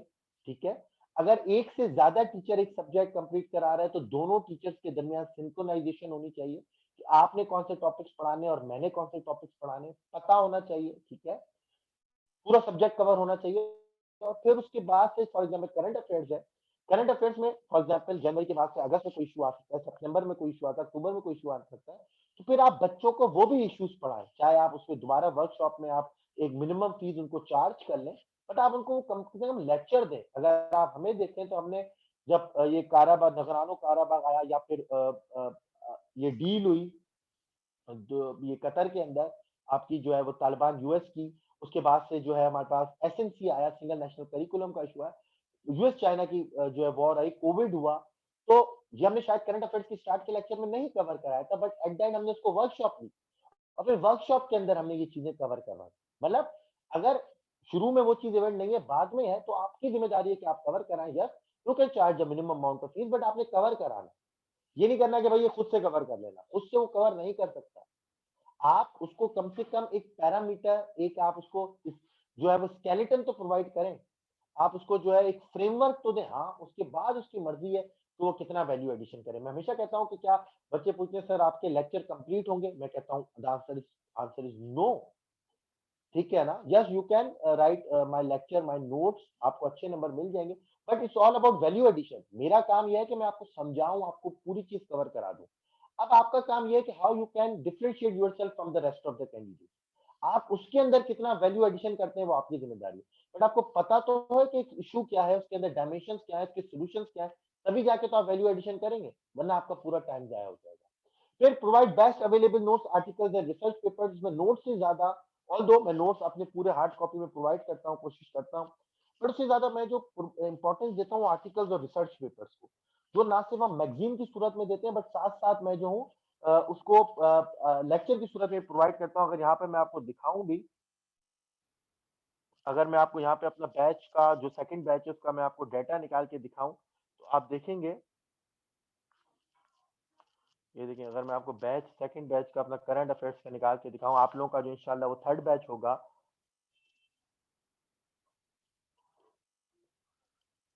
ये देखें, ये पहले तो हमारे लेक्चर्स है, पूरे 40 प्लस लेक्चर्स होते हैं। फिर अगर आप यहाँ पे देखेंगे तो ये एमसीक्यूज का पोर्शन है, एमसीक्यूज प्रोवाइड देंगे, स्लाइड्स का पोर्शन, ये रिसर्च पेपर्स। अब देखिए ये पूरे यहाँ पर रिसर्च पेपर्स प्रोवाइड किए जाते हैं जो कि नोट्स से एक्स्ट्रा है। ठीक है ना? नोट्स को तो होंगे, ये इसलिए है कि जो ये पढ़ेगा उसके अंदर वैल्यू एडिशन करेगा। यहाँ पे देखें आप, एजुकेशन क्राइसिस की रिपोर्ट होगी, इसके अलावा कोविड के ऊपर बहुत सारी रिपोर्ट्स होंगी, रिसर्च पेपर्स होंगे डिफरेंट तरीके के, ये वैल्यू एडिशन है। इसके लिए बहुत इंपॉर्टेंट, ये हर कोई नहीं पढ़ेगा, ये मैं आपको बता दूं। आपका 20 का बैच होता है, 30 का बैच होता है, नोट्स शायद हर कोई पढ़ ले, बट ये जो चीज है ना, ये कुछ लोग पढ़ेंगे और कुछ लोग वैल्यू एडिशन करेंगे, और वही होंगे जो अच्छे मार्क्स स्कोर करेंगे इंशाल्लाह। तो ना सिर्फ आपको कॉम्प्रिहेंसिव लेक्चर्स प्रोवाइड करें, नोट्स, बल्कि साथ साथ जो इस वक्त जर्नल्स के अंदर है, रिसर्चर्स क्या लिख रहे हैं, वो भी चीजें आपको प्रोवाइड करें ताकि आप अप टू डेट रहें। फिर है जी वीकली टेस्ट, आपको फीडबैक मिले तकरीबन जितना कोर्स है 3 मंथ का, 4 मंथ का, उस टाइम तो आपको फीडबैक दें, और उसके बाद भी टेस्ट लें। अगेन आपसे मिनिमम फीस भी चार्ज कर सकते हैं टेस्ट की, बट टेस्ट लेते रहें, जिसको देना है वो दे, जिसको नहीं देना वो ना दे। बट एक दफा कोर्स खत्म होने के बाद ये ना हो कि आप कौन और मैं कौन, अल्लाह हाफिज, ऐसा नहीं होना चाहिए। द फेस वो आपको गाइड भी करें, मेंटेन भी रखें, मोटिवेट भी करें, and each and everything clear भी करते जाए, ताकि आपको पता चले कि आपके अंदर कितनी इंप्रूवमेंट आई है। फॉर एग्जांपल अगर आप जैन 2021 में बैठे, तो आप जो है वो किस तरह परफॉर्म कर रहे थे, फिर आप मार्च में किस तरह परफॉर्म कर रहे हैं, और फिर आप अक्टूबर में किस तरह परफॉर्म कर रहे हैं, आपको पता होना चाहिए। ये पॉइंट जिसके अंदर है आपको उनको ज्वाइन कर लेना चाहिए। अगर ये चीज नहीं है, लीव दैट अकेडमी और लीव दैट मेंटोर। ठीक है ना? उसको ज्वाइन करें जो आपके लिए चीजें आसान करे, आप think difficult. Unfortunately, in our society, there are various academics and teachers which make CSS difficult for the aspirant. वो डिफिकल्ट बना देते हैं, डिफिकल्ट नहीं बनाना, आसान रहना है। वो बोलेंगे भाई आईआर की सर किससे प्रिपेयर करें, 4 बुक्स के नाम बता देता, वो 4 बुक्स नहीं पढ़ सकता, वो नहीं पढ़ सकता 4 बुक्स। जेंडर किससे करना है, 3 बुक्स बता दो, नहीं कर सकता। ठीक है ना? आपको इजी करके दे, आपने 3 बुक्स पढ़ी है, आपने उसको पता है कौन से चैप्टर पढ़े हुए, कहाँ से करने, आप उस बच्चे को वो बता दें ताकि उसका टाइम सेव हो। ठीक है? How to select optional subject again, इसके ऊपर पूरा लेक्चर होगा कंपलसरी के बाद से, जब हम अपने कंपलसरी शुरू करेंगे और मिड में जाएंगे, फिर ऑप्शनल सब्जेक्ट शुरू करने से पहले पूरा एक सब्जेक्ट, ये पूरा आपसे लेक्चर लूंगा जिसके अंदर हम आपको बताऊंगा कि ईच एंड एवरी टीचर्स के हमारे पास मौजूद होंगे, ठीक है टीचर्स, जिसके अंदर आपने ज्वाइन करना है आप ज्वाइन करें। टेक्निकल सब्जेक्ट्स भी हमने रखे हुए होंगे, नॉन टेक्निकल सब्जेक्ट्स भी रखे हुए होंगे इंशाल्लाह, बट आपको जो है ऑनेस्ट गाइडेंस दी जाएगी। मतलब अगर मेरे पास साइकोलॉजी फिलोसफी का टीचर नहीं है और अगर आप फिलोसफी का बैकग्राउंड, तो मैं आपको कहूंगा फिलोसफी का आप जो है वो ज्वाइन करें, और मैं अगर नहीं भी कर सकता टीचर आपके लिए, तो मैं कम से कम आपको गाइड कर दूंगा थ्रू मेंटोर और थ्रू एनी सीएस, ये आपसे वादा है। बट अगेन इसके लिए एक अलग से हमारा लेक्चर होगा। कौन कौन से कॉम्बिनेशन बेहतर है उसकी बात की जाएगी। कंपलसरी की बात कर लेते हैं जी। कंपलसरी बहुत इंपॉर्टेंट है, इसके लिए हमने अलग अलग ओरिएंटेशन बनाए हुए हैं, जैसा कि आप लोगों को पता है। इस सेशन के बाद से हमारा जो है करंट अफेयर्स और पाकिस्तान अफेयर्स का एक कॉम्प्रिहेंसिव ओरिएंटेशन सेशन है। वो बच्चे ज्वाइन करना चाहते हैं उनके लिए भी बहुत जरूरी है, उसको लें। वो बच्चे जो ज्वाइन नहीं करना चाहते, खुद से कर रहे हैं या किसी और जगह से कर रहे हैं, तो वो भी जरूर करें। कल हमारा एसए और कंपोजिशन का है, जनरल साइंस एंड एबिलिटी का है, और इस्लामियात के। तो हर ओरिएंटेशन के सेशन में उसके हवाले से पूरी डिटेल आपको बताई जाएगी, कहाँ से पढ़ना है, कैसे पढ़ना है, कौन से इंपॉर्टेंट सोर्स हैं, सवाल किस तरह अटेम्प्ट करना है, किस तरह अच्छा स्कोर ले सकते हैं। तो वहां पर डिफरेंट सभी 3 दिन की है या 2 दिन की डेमो सीरीज है, इसके अंदर 6 से 7 लेक्चर्स हैं। इंशाल्लाह हर एक में आपको कंपलसरी के हवाले से ओरिएंटेशन दे दी जाएंगी, और फिर उसके बाद से जब कंपलसरी शुरू हो जाएंगे, फिर बीच में हम ऑप्शनल्स का सेशन लेंगे, फिर ऑप्शनल्स की ओरिएंटेशन लेंगे। अच्छा, अब बात कर लेते हैं how to prepare notes. Again ये एक टॉपिक है, इसको बीच में भी रखेंगे जब हम कंपलसरी की बात कर रहे होंगे, उसके अंदर भी मैं आपको बताऊंगा how to prepare notes. But again जो बच्चे नहीं ज्वाइन करेंगे उनके लिए यहीं पर जरा बात कर लेते हैं हाउ टू प्रिपेयर नोट्स। पहली बात तो ये मैं आपको बता दूं, नोट्स अपनी आसानी के लिए बनाने हैं, और नोट्स मेकिंग इसलिए बनाते हैं हम ताकि हम उससे पढ़ें, हमारे पास एक लिमिटेड अमाउंट ऑफ इंफॉर्मेशन हो। बुक में तो एक बहुत ज्यादा इंफॉर्मेशन है, हमें उसमें से जॉट डाउन करने में मसला होगा। एक लिमिटेड अमाउंट ऑफ इंफॉर्मेशन हो, उसी को हम रिवाइज करें और फिर वो हम जाके कॉपी पर परफॉर्म करें।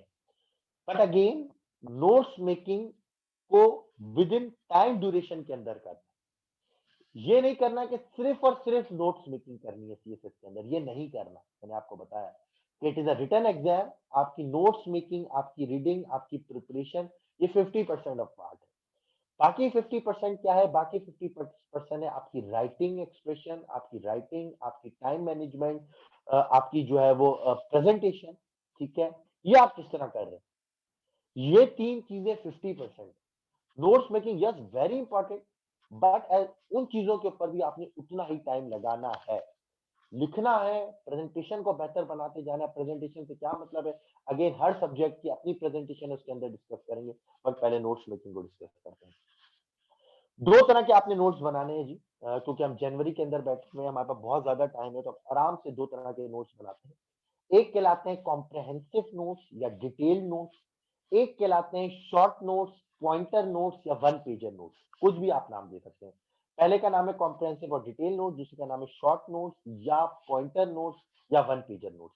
डिटेल नोट्स का क्या मतलब है? आपके डिटेल्ड होंगे वो, यानी उसके अंदर पूरी जो है वो डिस्क्रिप्शन होगी, उसके अंदर जो है वो कोट्स होंगे, चार्ट्स होंगे, एनालिसिस होंगे, पूरे डिस्क्रिप्टिव होंगे। आप कॉम्प्रहेंसिव नोट्स को चाहे तो आप एमएस वर्ड के ऊपर बना लें, ठीक है ना, क्योंकि आपको लिखना नहीं पड़ेगा पूरा के पूरा, और जो है वो आप एमएस वर्ड पे कॉपी पेस्ट करके उसको बड़ा एक डिटेल नोट्स बना सकते हैं। बट याद रखना, ऐसा ना हो कि वो बुक का चैप्टर बन जाए, फिर फायदा नहीं है। यानी बुक का चैप्टर ही 15 पेजेस का है और आपके नोट्स का टॉपिक भी 15 पेजेस का है, ठीक है ना, तो फिर तो बुक ही का पूरा चैप्टर पढ़ लें, फिर नोट्स बनाने की जरूरत ही नहीं। नोट्स का मतलब ये है कि आपने डिफरेंट सोर्सेज से रेलिवेंट डाटा, रेलिवेंट इंफॉर्मेशन को एक्सट्रैक्ट करके एक फाइल की सूरत में उसको एक शक्ल देनी, ये मकसद है नोट्स, ठीक है। What is the objectives of notes? To extract information from different sources and compile the information in a single file, in a single document. ये है। अगर आप एक ही सोर्स से पढ़ रहे हैं और पूरा के पूरा चैप्टर सिर्फ वर्ड में लिख रहे हैं, तो वो तो जरूरत ही नहीं है, फिर तो बुक है उसी को रिवाइज कर लें, ठीक है। डिफरेंट सोर्सेज से, इंटरनेट से नोट्स वगैरह, कोर्स, चार्ट्स, एनालिसिस, हमारे अपने नोट्स आपको इंशाल्लाह हार्ड कॉपी में प्रोवाइड कर दिए जाएंगे, रिसर्च पेपर्स दिए जाएंगे, उन सबको पढ़कर और फिर वहां से जॉटिंग डाउन करके एक्सट्रैक्ट करके आपने कॉम्प्रिहेंसिव डिटेल नोट्स बनाने, आपने रिवाइज करते रहना है डिटेल नोट्स को। फिर सितंबर या अक्टूबर के अंदर आके आपने वन पेजर नोट्स बनाने, शॉर्ट नोट्स बनाने, ठीक है। यानी आपका पूरा एक टॉपिक या दो टॉपिक एक ही पेज के अंदर आ जाए, ठीक है। उसके अंदर आपने सिर्फ हेडिंग्स लिखनी है और बस, और अगर आपको एक लाइन में आगे कुछ लिखना है तो आप वो लिखते हैं। शॉर्ट नोट्स की वजह यह है कि ऑन द एग्जाम डे आप जो है वो कॉम्प्रिहेंसिव नोट्स रिवाइज नहीं कर सकते। आपके कॉम्प्रिहेंसिव नोट्स एक सब्जेक्ट के भी ना कोई 200 पेजेस 300 पेजेस तक चले जाएंगे एक सब्जेक्ट में, तो आप वो रिवाइज नहीं कर सकते क्योंकि एक दिन में दो एग्जाम है, बंदा एग्जॉस्ट हो जाता है, कभी भी नहीं कर सकते। अब बच्चे क्या करते हैं, उनके पास डिटेल नोट्स होते हैं, बड़ा अच्छा उन्होंने लिखा होता है, एग्जाम के दिन they fail to revise that notes. अब वो इतना अच्छा जब रिवाइज ही नहीं कर पाते तो वो उनकी परफॉर्मेंस ही नहीं आ पाती, फिर वो बेचारे परेशान होते हैं कि हमारे पास टाइम ही नहीं मिला, एफपीएससी वालों ने जुल्म किया। सबसे अच्छी टेक्निक ये शॉर्ट नोट्स बनाना। शॉर्ट नोट्स होंगे आपके पास पूरे सब्जेक्ट के, मेरे पास शॉर्ट नोट्स थे 7 पेजेस के, यानी यूएस हिस्ट्री के 7 से 8 पेजेस के, जेंडर स्टडीज के 7 से 8 पेजेस के। यानी मैं अगर दो पेपर देकर आया और कल दो पेपर है तो मुझे बड़े आसानी होती थी कि मुझे सिर्फ टोटल एक सब्जेक्ट के 7 पेजेस हैं तो दो सब्जेक्ट के 14 पेजेस पढ़ने। मैंने आराम से 2 ढाई घंटे में 14 पेजेस पढ़े, एमसीक्यूज रिवाइज किए, फिर मैं सो गया, सुबह को जाके पेपर कर आ गया। मेरे कॉम्प्रिहेंसिव नोट्स पूरे साल रिवाइज किए, एंड में मैंने जो अपने शॉर्ट नोट्स बनाए थे वो रिवाइज किए, मेरी बहुत अच्छी प्रिपरेशन हो गई, मैंने जाके पेपर दिया। But at the and time अगर आप कॉम्प्रिहेंसिव नोट्स रिवाइज करने बैठ गए ना तो पूरी रात गुजर जाएगी, दिन गुजर जाएगा, आपका एक सब्जेक्ट मुश्किल से रिवाइज होगा, दूसरे सब्जेक्ट में आप कुछ भी रिवाइज नहीं कर पाएंगे, ठीक है। फिर वही होगा कि आप ब्रेक में बैठे हुए होंगे। ब्रेक में भी आप रिवाइज कर सकते हैं, 2 घंटे की ब्रेक है, आप आराम से 7 पेजेस को आप रिवाइज कर सकते हैं। तो शॉर्ट नोट्स बनाना बहुत जरूरी है, ठीक है। कॉम्प्रिहेंसिव नोट्स का भी बता दिया, शॉर्ट नोट्स का बता दिया। अच्छा, कॉम्प्रिहेंसिव नोट्स में मैं वर्ड में इसलिए बोलता हूँ क्योंकि जब आपके एमएस वर्ड में नोट्स होंगे ना तो you can update these notes, क्योंकि अपडेट करना बहुत जरूरी होता है। कल को क्या पता अफगानिस्तान पीस प्रोसेस में क्या हो जाए, यूएस चाइना में क्या हो जाए, साउथ चाइना सी के अंदर क्या हो जाए, हमें नहीं पता, तो हमें अपडेट जरूर करना है।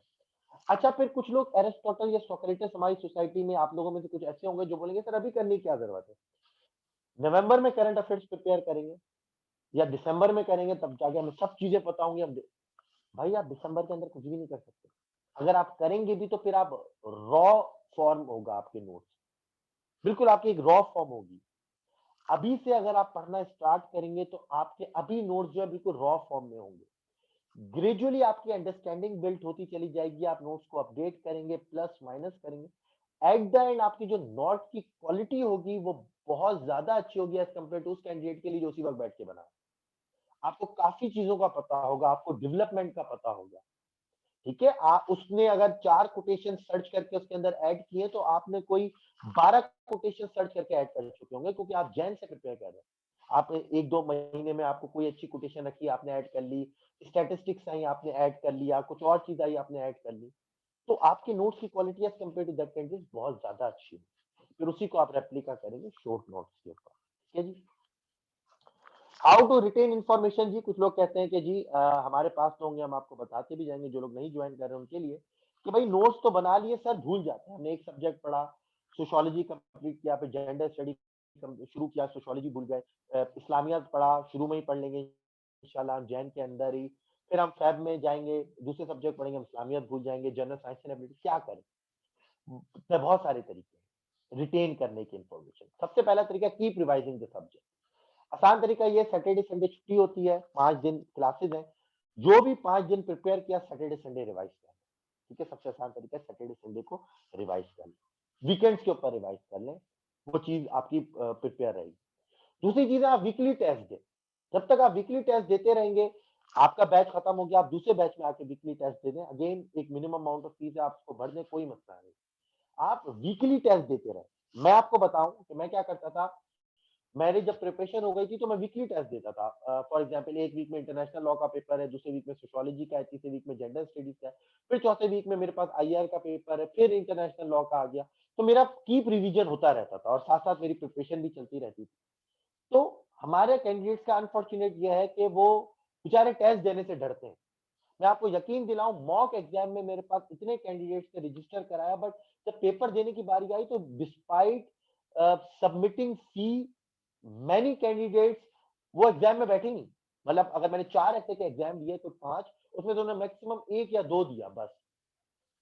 Fair, fear of failure. But again दिसंबर में बैठे हैं तो चले बात समझ में आती है, फेयर ऑफ फेलियर कहाँ का? टेस्ट तो होता ही इसलिए जिससे आप सीख रहे हैं। ठीक है।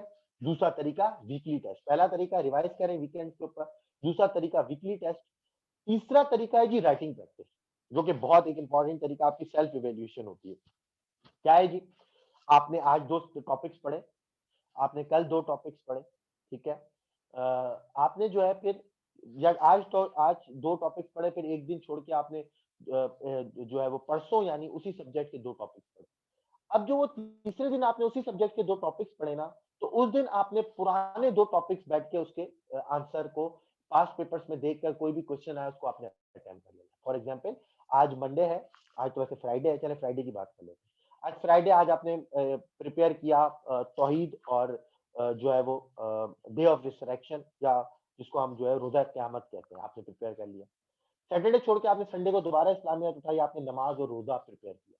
अब उस दिन जो है आप तौहीद और रोजा आखिरत का सवाल अटेम्प्ट करें, राइटिंग प्रैक्टिस करें, ठीक है। आपका रिवाइज हो जाएगा। इस तरह आप रिवीजन करते रहें, ठीक है ना। तो 3 तरीके हैं, वीकेंड्स के ऊपर रिवाइज करें, टेस्ट इवैल्यूएशन जरूर दें 3 घंटे में जाके, ताकि वहां से फीडबैक मिल जाएगा। राइटिंग प्रैक्टिस से तो फीडबैक नहीं मिलेगा। फिर आप तीसरा तरीका राइटिंग प्रैक्टिस जरूर करते रहें ताकि रिवाइज होता रहे। And last but not the least, keep your patience. Patience को मेंटेन रखना है। अक्सर बच्चे पेशेंस लूज कर जाते हैं, ठीक है ना। क्या कर जाते हैं? पेशेंस लूज कर जाते हैं। किस तरह मैं आपको बताता हूँ, मैं सबके आंसर दूंगा जी, सबके आंसर दूंगा, मेरे साथ ही रहिएगा। पेशेंस किस तरह लूज करेंगे मैं आपको बताता हूँ स्टार्ट में। तो मैं इस्लामियत को प्रिपेयर करना शुरू करेंगे ना, तो आप देखेंगे इस्लामियत में बहुत सारे रेफरेंसेस होंगे, आयात होंगी, हदीस होंगी, बुक रेफरेंसेस होंगे, ऑथर्स के रेफरेंसेस होंगे। Students, many many students get panic attacks कि सर इतनी सारी चीजें कैसे याद करूं, मुझे तो आप कह रहे हैं कि वर्ड्स के साथ वर्ड्स नंबर भी लिखो, आप कह रहे हैं कुछ वर्ड्स को अरबी में कोट करो, आप कह रहे हैं कि ऑथर्स के रेफरेंसेस को कोट करो, बुक्स के रेफरेंसेस को कोट करो। इतनी सारी चीजें मैं कैसे कर पाऊंगा या मैं कैसे कर पाऊंगी, मुझे तो याद ही नहीं रहता।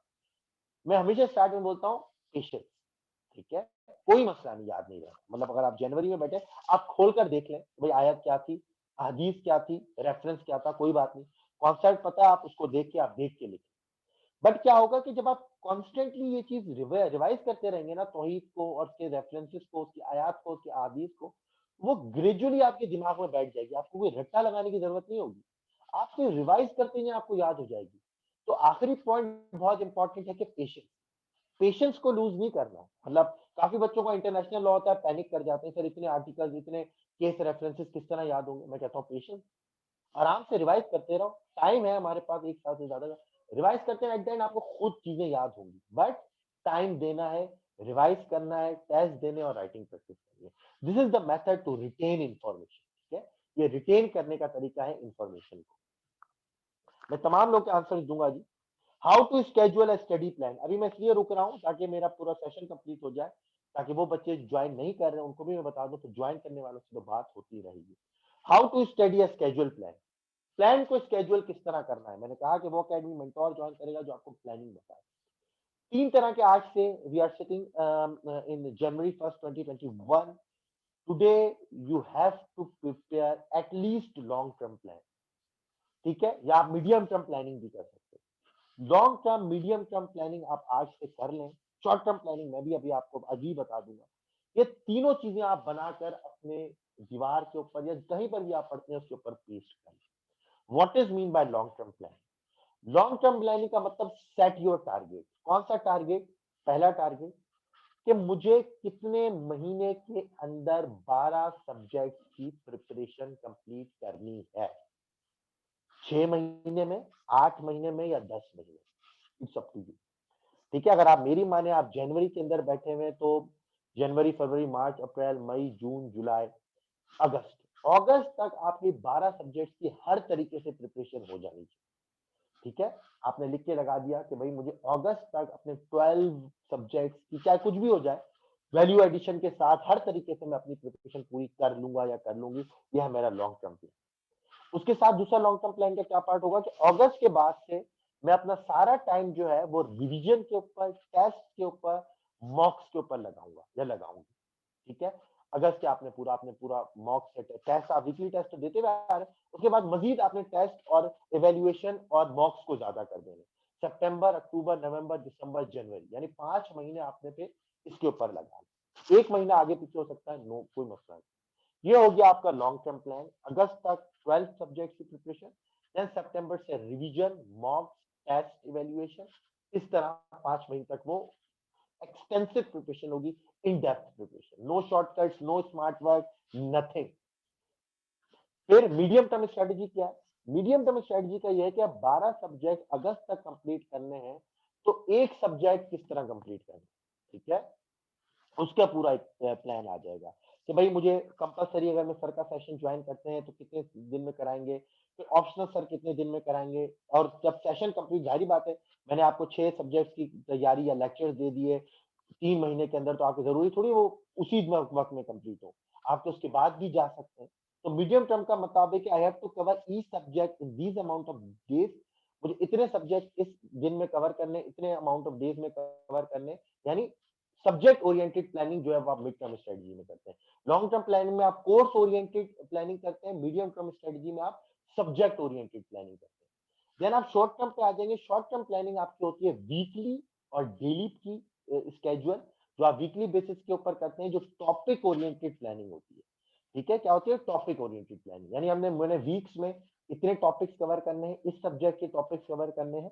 फिर डेली मेरी क्या रूटीन है, मैं अपनी आपको बताऊं डेली रूटीन क्या होती थी। मैं उठता था, न्यूज़पेपर पढ़ता था 30 मिनट, फिर मैं क्या करता था, वोकैब रिवाइज करता था या वो नई वोकैब करता था जीआरई से। देन फिर मैं एक प्रेसी या एक कॉम्प्रिहेंशन करता था, एक प्रेसी करूंगा, नहीं करूंगा तो फिर एक कॉम्प्रिहेंशन करूंगा, ठीक है। फिर उसके बाद में एक सब्जेक्ट उठाता था, उसको 3 से 4 घंटे दिए, ब्रेक ले ली, खाना वाना खाया, इधर उधर हुए, फिर रात में एक और सब्जेक्ट को 3 से 4 घंटे दिए, और फिर ये थी मेरी डेली की रूटीन। और हाँ, जब आगे के दिन आ गए, यानी अगस्त के बाद से जैन, फिर मैं वो जो नेक्स्ट सेशन होता था 3 से 4 घंटे का, उसमें मैं फिर 2 घंटे राइटिंग प्रैक्टिस करता था, ठीक है ना। ये थी मेरी डेली रूटीन। अच्छा, जिस दिन कंपोजिशन नहीं करनी तो उस दिन उठ के न्यूज़पेपर पढ़ने के बाद, वोकैब के बाद जो है मैं ऐसे करता था, यानी ऐसे का डाटा रिसर्च करता था, उसकी भी पूरी बात बताएंगे आपको, वो करता था। और फिर वही एक सब्जेक्ट और 2 सब्जेक्ट, और फिर राइटिंग प्रैक्टिस आगे जाकर आप लोगों ने करनी है। तो ये आपने प्लानिंग करनी है, लॉन्ग टर्म, मीडियम टर्म और शॉर्ट टर्म प्लानिंग, ठीक है। Long term course oriented planning, medium term subject oriented planning, and short term will be आपकी इश्यू बेस्ड प्लान, डेली की routine. How to improve written expression, जी आपने written expression किस तरह improve करनी है, इसकी पूरा आपको सेशन लेंगे इंशाल्लाह। इंग्लिश के अंदर मैं आपको बताऊंगा, जो अभी इंग्लिश का ओरिएंटेशन सेशन होगा कल, कि आपको रिटर्न एक्सप्रेशन किस तरह इंप्रूव करनी है आज ही से। हर काम आपने आज ही से स्टार्ट कर देना। ये वो चीजें जो ग्रेजुअली डेवलप होंगी, याद रखना, English language, English written expression, knowledge about current affairs, ये चीजें ग्रेजुअली डेवलप होंगी। ये एक दिन में नहीं हो जाएगी कि आज सर ने बोला, एक महीने में बोले सर हमारी, तो ग्रेजुअली डेवलप होंगी। मैं आपको अपनी चीजें भी दिखाऊंगा जो मैं करता था, आज तक मैं करता हूँ, in order to improve my written expression. क्यों? क्योंकि जितनी अच्छी रिटन एक्सप्रेशन होती है, आपकी पर्सनैलिटी को वो शो कर रही होती है। सिर्फ आपकी राइटिंग पढ़ के लोग आपकी पर्सनैलिटी को जज करते हैं, ठीक है। तो मैं आज तक करता हूँ, आज तक लिखता हूँ, आज तक कोशिश करता हूँ कि मेरी रिटन एक्सप्रेशन इंप्रूव हो। इसके बारे में आपको पूरा बताऊंगा इंग्लिश के ओरिएंटेशन सेक्शन के अंदर। How to manage the preparation with full time job, again with positive, because of the positive time मैं थोड़ा सा जल्दी कर रहा हूँ। एक और क्वेश्चन जी स्टूडेंट्स का कि सर हम फुल टाइम जॉब करते हैं, क्या हम सीएसएस कर सकते हैं? The answer is absolutely yes, you can qualify CSS, but जब आपको तो एज है, आज जब इंटरव्यू में जाएंगे तो आपको उन कैंडिडेट्स के ऊपर जो जॉब नहीं करते हैं उनके ऊपर आपको एज होगा, क्योंकि आपके पास एक्सपोजर है, आपके पास एक्सपीरियंस है, you know how to manage things, you know how to manage your subordinate staff, आपके पास पूरी एक पर्सनैलिटी है, आपके पास रिटर्न, आपके पास बोलने के स्किल्स है, आपके पास वर्बल नॉन वर्बल कम्युनिकेशन है, you know how to handle stress, how to communicate yourself to others, आपके पास एज है। और फिर एक और बात जो इंपॉर्टेंट चीज है, आप जनवरी से स्टार्ट कर रहे हैं, अगर मेरे पास कोई और होता तो शायद मैं कुछ और बात करता, आप जनवरी से स्टार्ट कर रहे हैं या कर रही हैं तो नो इश्यूज, कोई मसला नहीं है, आप फुल टाइम जॉब के साथ प्रिपेयर कर सकती हैं। बट अगेन, जिस दिन हॉलीडेज हो या वीकेंड्स हो, you have to work hard, या आपको उनसे ज्यादा जो एक आम कैंडिडेट आपने डबल मेहनत करनी है, ठीक है। तीसरी बात यह है कि you have to schedule your day in a smart way. आपने स्केड्यूल जरा दूसरे कैंडिडेट से बेहतर तरीके से करना है कि यार मैं किस तरह कर सकता हूँ या कर सकती हूँ। अगर मेरे पास फुल टाइम जॉब है तो मेरे पढ़ाई के आवर्स क्या है, या फिर मैं जॉब के दौरान वो क्या ऐसी चीजें हैं जो मैं सीएसएस ओरिएंटेड कर सकता हूँ। क्या मैं वोकैब रिवाइज कर सकता हूँ जॉब के दौरान, 15 से 20 मिनट लगते हैं। अगेन हो सकती है क्या मैं न्यूज़पेपर पढ़ सकता हूँ, उसको जॉटिंग डाउन कर लूँ तो मेरा न्यूज़पेपर और वोकैब का काम जॉब के दौरान हो सकता है। अगेन एक वेरी इंपॉर्टेंट, या मैं एक दो रिसर्च पेपर जॉब के दौरान किसी भी तरह टाइम निकाल कर ब्रेक में, या काफी मौके मिल जाते हैं क्योंकि पाकिस्तानी ऑफिस का मुझे पता है कि किस तरह लोग टाइम जाया कर रहे होते हैं, तो क्या मैं ये कर सकता हूँ। Again if you can do that, blessing है आपके लिए, आप जॉब में भी एक वो काम हो जाएगा। घर आके फिर आपने एक स्मार्ट वे के अंदर स्केड्यूल करना है, अच्छा मैंने ये चीजें करनी है, और फिर मैं वीकेंड्स पे अगर मैं रोजाना 2 घंटे कम पढ़ रहा हूँ या पढ़ रही हूँ उन कैंडिडेट से जिनके पास जॉब नहीं है, तो मैं वीकेंड पे उसको कवर अप कर लूंगा या कर लूंगा। ठीक है ना? फिर तीसरी बात ये कि जो जॉब कर रहे हैं ना उनके लिए ये भी आसानी है, उनके पास फाइनेंसेस का बोझ नहीं है। जो बेचारा घर में बैठा है जॉब नहीं कर रहा, उसके ऊपर ये भी प्रेशर है कि यार रोजाना अब्बू से क्या पैसे मांगू, आज सर का सेशन ज्वाइन करना चाहता हूँ, कल सर का सेशन ज्वाइन करना चाहता हूँ। जॉब कर रहे हैं वो फाइनेंशियली इंडिपेंडेंट है, फाइनेंशियली इंडिपेंडेंट पर्सन हमेशा जो है उसके पास स्ट्रेस कम होता है as compare to the rest of the candidate. So answer is yes, you can qualify CSS, even there are multiple case studies जिसके अंदर लोगों ने जॉब से साथ किया। ठीक है, रिवीजन आखिरी जी, आखिरी पूरे स्लाइड्स को मैं रिवाइज करता हूँ फिर आप लोगों के क्वेश्चन जो कि बहुत इंपॉर्टेंट है। क्या है जी सबसे इंपॉर्टेंट चीज सीएसएस के लिए? Commitment and focus. चाहे कुछ भी हो जाए, आज के बाद से मेरा सेशन ज्वाइन करो ना करो, फाइनेंशियल इश्यूज हो, फाइनेंशियल हर्डल्स हो, फैमिली प्रेशर हो, फैमिली के ऊपर काफी लड़कियों के ऊपर होता है कि आप शादी कर लो, सीएसएस कर लो। अगेन डिस्पाइट आप मैरिज करने के बाद भी सीएसएस कर सकते, नो इश्यू। कहने का मकसद ये है कमिटमेंट नहीं छोड़नी। आज अगर फैसला कर लिया तो कर लिया, अगर छोड़ना है सीएसएस नहीं करना तो आज फैसला कर लो कि नहीं करना। Don't waste your time, don't waste your money, don't waste your energy, और अगर करना है तो बस फिर करना। ठीक है, then search for the right guidance. You consider CSS brainy is a platform for right guidance, join it. उसको फिर सोचने की ज्यादा जरूरत नहीं। Think 100 time before you take the decision, but once the decision has been taken stick by. ऐसा ना हो कि 3 महीने कोई और अकेडमी, 3 महीने कोई और अकेडमी, फिर 3 महीने कोई और अकेडमी, जो है वो फिर इधर उधर होते रहोगे, कंफ्यूज रहोगे, कभी भी नहीं होगी। Better planning and efforts to achieve the target within given time frame. याद रखना, एफर्ट्स को राइट डायरेक्शन में पुट करो, और हर ईच एंड एवरीथिंग के साथ जो है आपने टाइम फ्रेम जरूर लगाना। बोलते हैं स्मार्ट स्ट्रेटेजी, स्पेसिफिक गोल्स होने चाहिए, मेजरेबल्स होने चाहिए, अचीवेबल होने चाहिए। ठीक है ना? और फिर आखिर में उसमें होता है कि भाई टाइम लिमिटेड भी होने चाहिए, ठीक है, विद इन टाइम फ्रेम में भी होने चाहिए। फिर return expression and return management, ये मैं आज से कहूंगा, अगर तुम दिसंबर में मुझसे मिलोगे तब भी मैं ये कहूंगा। Written practice, time management, test, feedback, mocks, these are the key to qualify CS. वो चार चीजें 50%, ये चार चीजें 50%। अब आप हम आपको किस तरह गाइड करेंगे जी? जिस तरह मैंने आपको तमाम चीजें बताई, हमारा जो है वो जैन फर्स्ट से ये चीज सुन लें, फिर मैं आपके क्वेश्चंस के आंसर दूंगा पूरा तरीके से, ताकि काफी बच्चों को जो है वो कंफ्यूजन थी, मैं आपको कंफ्यूजन दूर कर रहा हूँ। जैन फर्स्ट से लेके थर्ड तक हमारी मॉक, ये कॉम्प्रहेंसिव क्लासेस है, मॉक सीरीज, मॉक कह रहा हूँ, डेमो क्लासेस, ओरिएंटेशन सेशन है। जैन 7 से हम अपना कॉम्प्रहेंसिव थर्ड बैच, जो कि आप लोगों के लिए 2020 के लिए 1 बैच स्टार्ट होगा। कंपलसरी के पहले कोर्स की क्लासेस स्टार्ट होंगी जनवरी, 3 and 3.5 मंथ्स का ये पूरा सेशन होगा। लेकिन क्या है, पूरे 3 साढ़े 3 महीने तक कंपलसरी पढ़ते रहेंगे, उसके बीच में ही हम अपने ऑप्शनल सब्जेक्ट भी स्टार्ट करेंगे। यानी हम जैन में कंपलसरी पढ़ेंगे, फैब के मिड तक हम कंपलसरी पढ़ेंगे, और फिर फैब के मिड के बाद हम एक ग्रैंड ऑप्शनल का सब्जेक्ट सिलेक्शन का जो है वो ओरिएंटेशन लेंगे, और फिर आपसे ऑप्शनल सब्जेक्ट सिलेक्ट कराएंगे। फिर आहिस्ता आहिस्ता आपको कंपलसरी के साथ एक एक ऑप्शनल भी पढ़ाते जाएंगे, ताकि आपकी प्रिपरेशन अच्छी हो जाए। लेकिन अभी आपने जो फीस सबमिट करानी होगी वो 6 कंपलसरी सब्जेक्ट की करानी होगी। ऑनलाइन क्लासेस होंगी वीकली 5 डेज के ऊपर जी, कॉम्प्रहेंसिव क्लासेस होंगी। याद रखना, आई विल वर्क, या I work on condition based instead of time based approach. मैं कंडीशन बेस्ड के ऊपर काम करूँ। काफी कहते हैं कि सर कितने लेक्चर्स होंगे, मतलब मुझे नहीं पता कितने लेक्चर्स होंगे। पिछले बैच में 40+ लेक्चर्स थे, हो सकता है इस बैच में इससे ज्यादा हो। मेरा हमेशा से फोकस ये है कि भाई सिलेबस पूरा कवर हो, ठीक है, हर डायमेंशन कवर हो उसकी, ज्यादा भी हो सकते हैं, कम भी हो सकते हैं, तो उस तरह होगा। Each and every topic in the syllabus इंशाल्लाह will be covered in a comprehensive way, चाहे वो इस्लामियात हो, चाहे वो करंट अफेयर्स हो, पाकिस्तान अफेयर्स हो, जनरल साइंस एंड एबिलिटी हो, ऐसे हो, कंपोजिशन हो। ठीक है, फिर ईच एंड एवरी सब्जेक्ट के आपको डिटेल नोट्स हार्ड कॉपी में प्रोवाइड किए जाएंगे एट योर डोर स्टेप इंशाल्लाह। हर लेक्चर की वीडियो रिकॉर्डिंग्स आपको प्रोवाइड की जाएगी उसी दिन, या हो सकता है दूसरे दिन तक टाइम लगे अपलोड करने में। और इन वीडियो रिकॉर्डिंग्स का जो एक्सेस है वो आपके पास 4 मंथ्स तक रहेगा। आप 4 महीने तक उन वीडियो रिकॉर्डिंग्स को बार बार सुन सकते हैं। जो भी आपके पास वीडियो रिकॉर्डेड लेक्चर है उसका पूरा एक्सेस आपके पास 4 मंथ्स तक रहेगा। You can not download that video, but you can watch 100 times if you want. ठीक है जी। फिर वीकली टेस्ट, इंशाल्लाह वीकली टेस्ट एंड इवेल्युएशन होगी। ठीक है।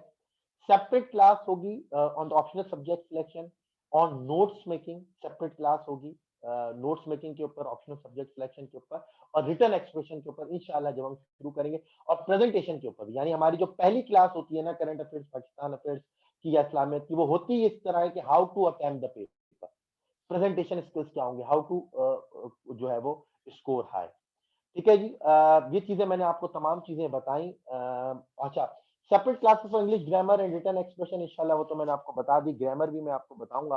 फैकल्टी जी कौन कौन है इस टाइम के ऊपर, ये इसमें से कोई पुरानी फैकल्टी भी है इस टाइम पर। मैं आपको कंपलसरी में तो मेनली मैं हूँगा, मिस आमना होंगी जो आपको जनरल साइंस एंड एबिलिटी पढ़ाएंगी। उनका कल ओरिएंटेशन सेशन है, आपसे मुलाकात हो जाएगी। सर रहमतुल्लाह यासीन एसी आए रहते हैं, हेयर एंड देयर एक दो सेशन ले सकते हैं। तो मेनली हम 3 टीचर्स होंगे कंपलसरी में। As far as optional concern, optionals में जी मैं जो हूँ वो आपको आईआर मैं आपको करा सकता हूँ, सोशियोलॉजी में आप मुझे देखेंगे, इंटरनेशनल लॉ में आप मुझे देखेंगे, फिजिक्स में अगेन मिस आमना को देखेंगे क्योंकि वो फिजिशिस्ट हैं। ऑडिटिंग एंड अकाउंटिंग में हमारी एक बड़ी अच्छी फैकल्टी है, वो आपको पढ़ाएंगी, आईओबीएम की हैं। पॉलिटिकल साइंस के अंदर जो है वो सर रहमतुल्लाह यासीन एसी आईआरएस हैं। साइकोलॉजी और क्रिमिनोलॉजी जो है वो Shafaq miss Shafaq again AC IRS हैं, वो आपको पढ़ाएंगी। जेंडर स्टडीज और इकोनॉमिक्स में सर अली शाह अब्बासी हैं पैस के अंदर, वो आपसे पढ़ाएंगे। और हर सब्जेक्ट से पहले ओरिएंटेशन सबका होगा, तो आप एक डेमो क्लास भी होगी, तो आपको बिल्कुल जो है वो मतलब कन्विंस किया जाएगा कि ये तमाम फैकल्टीज बहुत अच्छी। याद रखना, मैं या तो खुद पढ़ाता हूँ और कोई ऐसी फैकल्टी जो वो सब्जेक्ट मुझसे अच्छी पढ़ा सकता है, तो फिर मैं उसको जो है वो रिक्रूट करता हूँ या उनको बुलाता हूँ, रिक्वेस्ट करता हूँ, अगर मैं समझता हूँ मुझसे अच्छा पढ़ाते हैं। वरना मैं कोशिश करता हूँ कि वो सब्जेक्ट मैं ही पढ़ाऊँ। अगर वो मुझसे फॉर एग्जाम्पल क्रिमिनोलॉजी और साइकोलॉजी मेरा नहीं है, इकोनॉमिक्स मेरा नहीं है, ऑडिटिंग अकाउंटिंग मेरा नहीं है, फिजिक्स मेरा नहीं है, पॉलिटिकल साइंस मेरा नहीं है, इसी तरह जो है वो क्रिमिनल कॉन्स्टिट्यूशनल लॉ मेरा नहीं है, मर्केंटाइल लॉ मेरा नहीं है, तो इसके लिए हम बाहर से फैकल्टी को रिक्वेस्ट करते हैं कि वो आए। अच्छा जी, कॉम्प्रहेंसिव नोट्स की बात मैंने कर दी, आपको दी जाएगी। अच्छा याद रखना, ये वो नोट्स नहीं होंगे जो पुराने वाले होंगे। इंशाल्लाह मैं पूरी कोशिश करूंगा, आपको अगर 5-6 दिन की लेट भी हो जाए, कि मैं इन 10-15 दिनों में तमाम नोट्स के जो खास तौर पे कंपलसरी के हैं उसको मैं अपडेट करूं, तमाम नोट्स को अपडेट करूं, ताकि आपके पास अपडेटेड नोट्स जाए।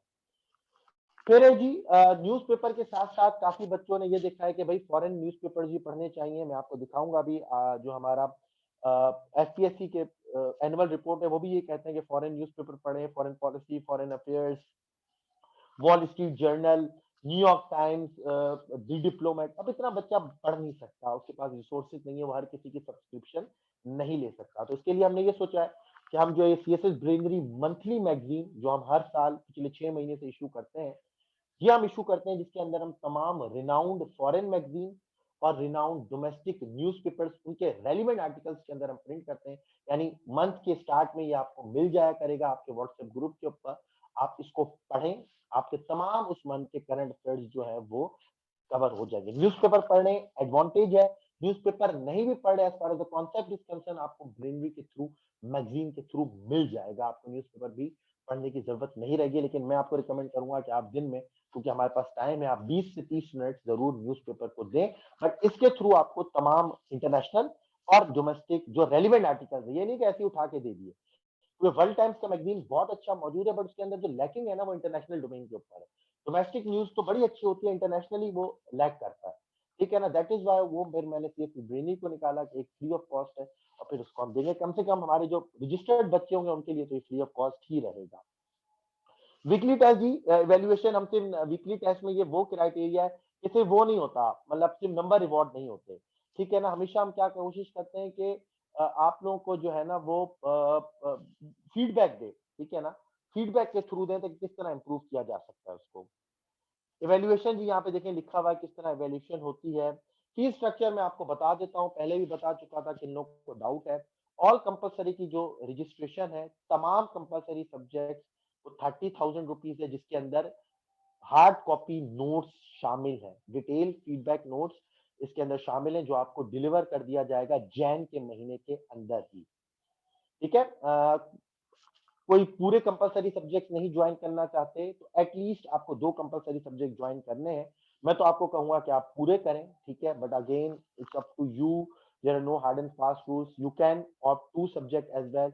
इंग्लिश ऐसे और English composition again 12,000 rupees, current affairs Pakistan affairs 12,000, इस्लामियात और जनरल साइंस यहाँ पर 12,000। लेकिन अगर आप इन डेमो क्लासेस के दौरान ही इनमें से कोई भी 2 सब्जेक्ट ऑफ कर लेते हैं तो फीस ये होगी 10,000 रुपीज, बट उसके बाद 12 होगी। लेकिन again if you are preparing for CSS 2022, ये मत सोचना कि पहले 2 कर लें फिर 2 कर लें फिर 2 कर लें, ऐसा होगा नहीं। तो क्लासेस सबकी ऐसी होगी, तो फिर बाद में रिकॉर्डेड लेक्चर खरीदने से बेहतर है कि लाइव सेशंस लें, उसके अंदर क्वेश्चन आंसर सेशन से फायदा उठाएं। कौन कौन से जो ऑप्शनल सब्जेक्ट हम देंगे दे रहे हैं इस टाइम पे? आईआर है, political science, auditing and accounting, physics, business ad, mercantile law, I law, constitutional law, US history, sociology, anthropology, gender studies, Hindi, criminology, psychology. तकरीबन वही ऑप्शनल सब्जेक्ट हैं। इसके अलावा भी कोई अगर कैंडिडेट्स हुए तो उनके लिए भी अरेंज कर लेंगे। लेकिन अगेन ये पहले कंपलसरी हम थोड़ा सा स्टार्ट करेंगे, 30-40% कवर करेंगे, फिर अपने ऑप्शनल सब्जेक्ट्स को स्टार्ट किया जाएगा। ठीक है जी। टाइम टेबल आज का इस क्लास के बाद से हमारी करंट अफेयर्स और पाकिस्तान अफेयर्स की बहुत इंपॉर्टेंट ओरिएंटेशन सेशन होने वाली है, वो हम लेंगे 15 मिनट की ब्रेक के बाद से। पहले आप लोगों के क्वेश्चन आंसर लूंगा और फिर कल जो है हमारा 5 से 6:15 बजे इंग्लिश एसए और कंपोजिशन की ओरिएंटेशन सेशन है, 6:30 बजे जनरल साइंस एंड एबिलिटी की ओरिएंटेशन सेशन है, और फिर इस्लामियात की या तो कल रखेंगे या फिर परसों आपको जो है वो इन्फॉर्म कर दिया जाएगा। ठीक है जी। हमारा ये यूट्यूब चैनल है, किसी ने अगर देखना है, सीएसएस ब्रेनरी का यूट्यूब चैनल है, अब तो इसके अंदर 1.5 के सब्सक्राइबर्स हैं। ये पुरानी तस्वीर है, तभी आपको यहाँ पर मिल रही है। सीएसएस ब्रेनरी आप इसको जरूर सब्सक्राइब करें, इसके अंदर बहुत सारे लेक्चर्स मौजूद हैं, खासतौर पर एनालिसिस ऑफ ये Pakistan local government again 2K के ऊपर के व्यूज है, बहुत सारे और आपको ऑप्शनल सब्जेक्ट्स यहाँ पर मिल जाएंगे, उनके ओरिएंटेशन सेशंस भी। ये हमारा फेसबुक पेज है जी, अगेन फेसबुक पेज का नाम चेंज हो चुका है, आप सीएसएस ब्रेनरी नाम है, आगा शरिया के नाम से नहीं है। This is it for today's session. Now we are going to move the most important part, which is the question answer session. One by one मैं आपके क्वेश्चन आंसर लेता हूं, पहले वो जो चैट के ऊपर है, फिर then I will allow you to unmute yourself and ask question. ठीक है जी।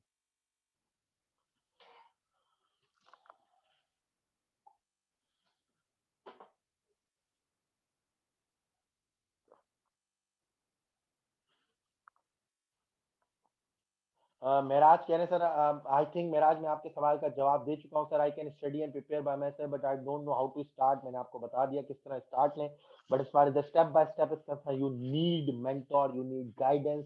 Without guidance no one can qualify CSC. अगर कोई बोल रहा है कि मैंने विदाउट गाइडेंस किया है तो वो सही नहीं बोल रहा। उसके घर में कोई ना कोई सीएसपी होगा, उसका दोस्त कोई ना कोई सीएसपी होगा जहां से वो गाइडेंस लेता होगा। Farman Shah sir, I joined academy but was just a waste of time and nothing more than that. I am perfectly agree with you, absolutely agree with you Farman. इसी तरह different academy different mentors हैं आपके पास। After joining that academy आपको लगता है कि आपके पैसे जाया हो गए, तभी मैंने क्राइटेरिया आपको बताया कि किन क्राइटेरिया के ऊपर जज करना चाहिए। But once you join CSS Brainy you will know the worth of our lecture. और फिर हमारा तो ये भी होता है कि if you are not satisfied with the whole session, just text me, I will refund your amount. इसमें कोई बड़ी बात नहीं, ठीक है ना। अभी भी कुछ बच्चे कह रहे थे ऐसे में, मैंने उनको सिंपल बोला कि मैंने तो अपनी पूरी कोशिश की, I try my best, we tried our best, if you are not satisfied just text me, मैं आपको दे दूंगा। क्योंकि जाहिर बात है एक एकेडमी है, टीचर्स हैं, उनके लिए फीस तो चाहिए होती है, but if you are not satisfied in the end with our efforts, no issues, ठीक है, आप अपनी अमाउंट वापस लें और आप चले जाएं, कोई इशू नहीं है। From where to get course, different चीजें हैं जी, माहम डिफरेंट कोर्स है। आप न्यूज पेपर वाला अगर मेरा लेक्चर सुने यूट्यूब पे मौजूद है, न्यूज़पेपर से भी आप कोर्स ले सकती हैं। ईच एंड एवरीथिंग अगर आप रीड कर रही हैं वहां से आप कोटेशन निकाल सकती हैं। लेकिन आप कोई न्यूज़पेपर पढ़ रही हैं, आप कोई जो है वो न्यूज़पेपर का आर्टिकल पढ़ रही हैं, बुक पढ़ रही हैं, वहां से आप रेफरेंस निकाल सकती हैं, जो भी चीज आपको अच्छा लगे। Sir would send to all the registered candidate. Sir classes की टाइमिंग्स एंड टेन्योर क्या होगा टोटल कोर्स का, मिराज पूछ रहे हैं जी। टाइमिंग्स रोज आना होंगी हमारी क्लासेस 6 to 9, 6 to 9 हमारी रोज क्लासेस होंगी 5 days अ वीक। कंपलसरी का जो हमारा टेन्योर है वो 3 to 4 मंथ्स होगा, 3 से ज्यादा 3.5 मंथ्स भी हो सकता है, 3.5 मंथ्स भी हो सकता है, लेकिन तकरीबन मिनिमम 3 मंथ्स, मैक्सिमम 4 मंथ्स। और फिर उसके बीच में हमारे ऑप्शनल सब्जेक्ट भी शुरू हो जाते हैं, तो फिर वो 4 मंथ्स की जाहिर बात है आगे चला जाएगा। बट अगेन आपकी मर्जी, आप ऑप्शनल सब्जेक्ट कितने ज्वाइन करते हैं। Siddha is asking, sir, as you said, if we register ourselves in your academy, we'll get comprehensive notes. That do we further need to make comprehensive notes? Siddha, I mentioned that it's all about value addition. ठीक है ना, कि ये value addition है। आप कितना value addition कर रही हैं? अगर आप उसी नोट्स को ही देखकर पेपर में अटेम्प्ट कर रही हैं, तो वो तो कोई 300 बच्चे उसी नोट से पढ़ेंगे ना। Then how you will differentiate yourself. वो नोट्स आपको इसलिए प्रोवाइड किए जा रहे हैं कि आपका बेसिक स्ट्रक्चर पता हो, यानी आपको बेसिक पढ़ने की जरूरत ना पड़े। अगर अफगानिस्तान पीस प्रोसेस है तो उसके अंदर मैं आपको नोट्स प्रोवाइड करूंगा कि आपको तकरीबन हर डायमेंशन कवर हो जाए। Now it's up to you, आप उसको अपडेट या उसके अंदर वैल्यू एडिशन किस तरह कर रही है, वो मैटर करता है। Kindly tell me what is the fee structure? Sarah is asking. Sarah, I already mentioned that. Sir आप नोट्स देंगे तो फिर भी हमारी अपनी नोट्स बनाना होगी। Again sir it's all about value addition. You have to add value in our notes through references के अंदर ज्यादा करें। मैं तो कहूंगा कि आप उसकी जो हेडिंग्स लिखी होंगी उसको भी आप अपनी वर्डिंग की हेडिंग दें, ताकि वो आपके नोट्स लगे, ताकि आप एग्जाम में लिखे भी तो आपकी जो उसी में से आपने डाटा एक्सट्रैक्ट किया बट वो लगे नहीं, क्योंकि दूसरे कैंडिडेट भी वही चीज लिखेंगे। ठीक है ना, मैं हमेशा ये मेरी स्ट्रेटजी ये होती थी कि मैं नोट्स तो ले लेता था बट उसको मैं कोशिश करता था कि अपना कलर दूं। ठीक है ना, उसका हेडिंग का वर्डिंग चेंज कर ली, रेफरेंसेस अपने ऐड कर लिए, स्टैटिस्टिक्स को अपडेट कर लिया, चार्ट ग्राफ टेबल्स डाल दिए, ताकि वो मेरे अपने नोट्स लगे। सर फराज होंगे। मोमल अभी तक तो फराज सर नहीं है, because Faraz is busy in his own attempt, but let's see. But अभी तक तो फराज नहीं है। Sir please give a light और international relations subject. International relations जी, जब इंटरनेशनल रिलेशंस का ओरिएंटेशन होगा उसके अंदर बताया जाएगा। सर इज पॉसिबल क्या मैं कंपलसरी में इंग्लिश बोथ एंड ऑप्शनल में सिर्फ आईआर सिर्फ मैं इंग्लिश की क्लास लूं, तो व्हाट्स द फीस स्ट्रक्चर? मैंने आपको बता दिया जी। You can enroll yourself at least 2 subject, तो आप इंग्लिश कंपोजिशन और इंग्लिश एस्से के अंदर एनरोल कर सकते हैं। लेकिन मैं आपको ये भी बता दूं कि जो भी बच्चे 2 सब्जेक्ट में एनरोल करते हैं फिर एग्जाम आके तमाम सब्जेक्ट्स में एनरोल होते हैं। करंट अफेयर्स, पाकिस्तान अफेयर्स के बाद में रिकॉर्डेड लेक्चर्स लेते हैं, ये मैं कोई बड़ी बात नहीं कर रहा, आप एग्जाम खुद ही देख लीजिएगा। काफी बच्चे आईआर के लेक्चर लिए, फिर टेक्नोलॉजी के मांगे, फिर जेंडर स्टडीज के मांगे, फिर जो है वो दूसरे सब्जेक्ट्स के मांगे। अगेन रिकॉर्डेड लेक्चर्स लेने, तो इट इज गुड। बट मैं हमेशा इंकरेज करता हूँ to be present in the live session, because question answer session में ज्यादा प्रोडक्टिव होता है। Sir if you register for optional now, Sidra no, अभी तो हम ऑप्शनल स्टार्ट नहीं कर रहे, क्योंकि अगेन ऑप्शनल्स के लिए पहले हमारे पास मिनिमम तकरीबन 15 to 20 कैंडिडेट्स होने चाहिए, क्योंकि अभी कैंडिडेट्स बिल्कुल रॉ होते हैं। उनको कंपलसरी सब्जेक्ट आहिस्ता आहिस्ता इस्लामिया, जनरल साइंस एंड एबिलिटी, उनकी written practice, weekly test. Then हम, अगर मैं अभी से ऑप्शनल स्टार्ट कर दूं ना और मैं आईआर पढ़ाना स्टार्ट कर दूं, या किसी को बोलूं पॉलिटिकल साइंस पढ़ा दो, सबके सब केसेस छोड़ के भाग जाएंगे। ठीक है ना, तो वो डिफिकल्टी लेवल थोड़ा सा ज्यादा होता है, टेक्निकल सब्जेक्ट है।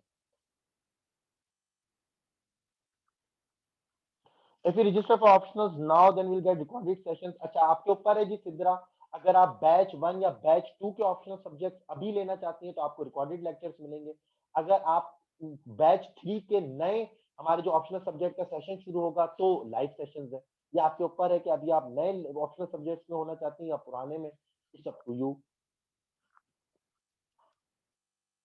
सर लाइव क्लासेस रिकॉर्डेड नहीं जी, रिकॉर्डेड तो हम देंगे ही।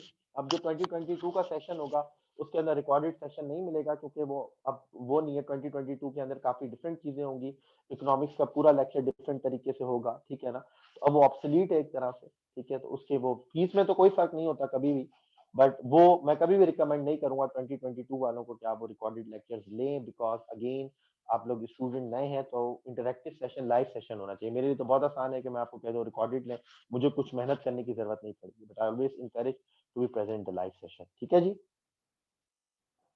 चले जी, this is it for the session. अब हम लेते हैं कोई 15 मिनट्स की ब्रेक। अब हमारा जो नेक्स्ट सेशन शुरू होगा बहुत इंपॉर्टेंट सेशन है, current affairs and Pakistan affairs की ओरिएंटेशन सेशन है। वो बच्चे जो ज्वाइन करना चाहते हैं वो भी, वो बच्चे ज्वाइन करना नहीं चाहते वो भी काइंडली प्रेजेंट रहें, to know how to prepare current affairs and how to obtain good marks and how to attempt the question of current affairs in the final exam। हम जो है वो सेशन शुरू करेंगे 7:50 के ऊपर, 7:50 PM के ऊपर। तो हमारे साथ रहिएगा, current affairs in Pakistan affairs का session. Thank you very much.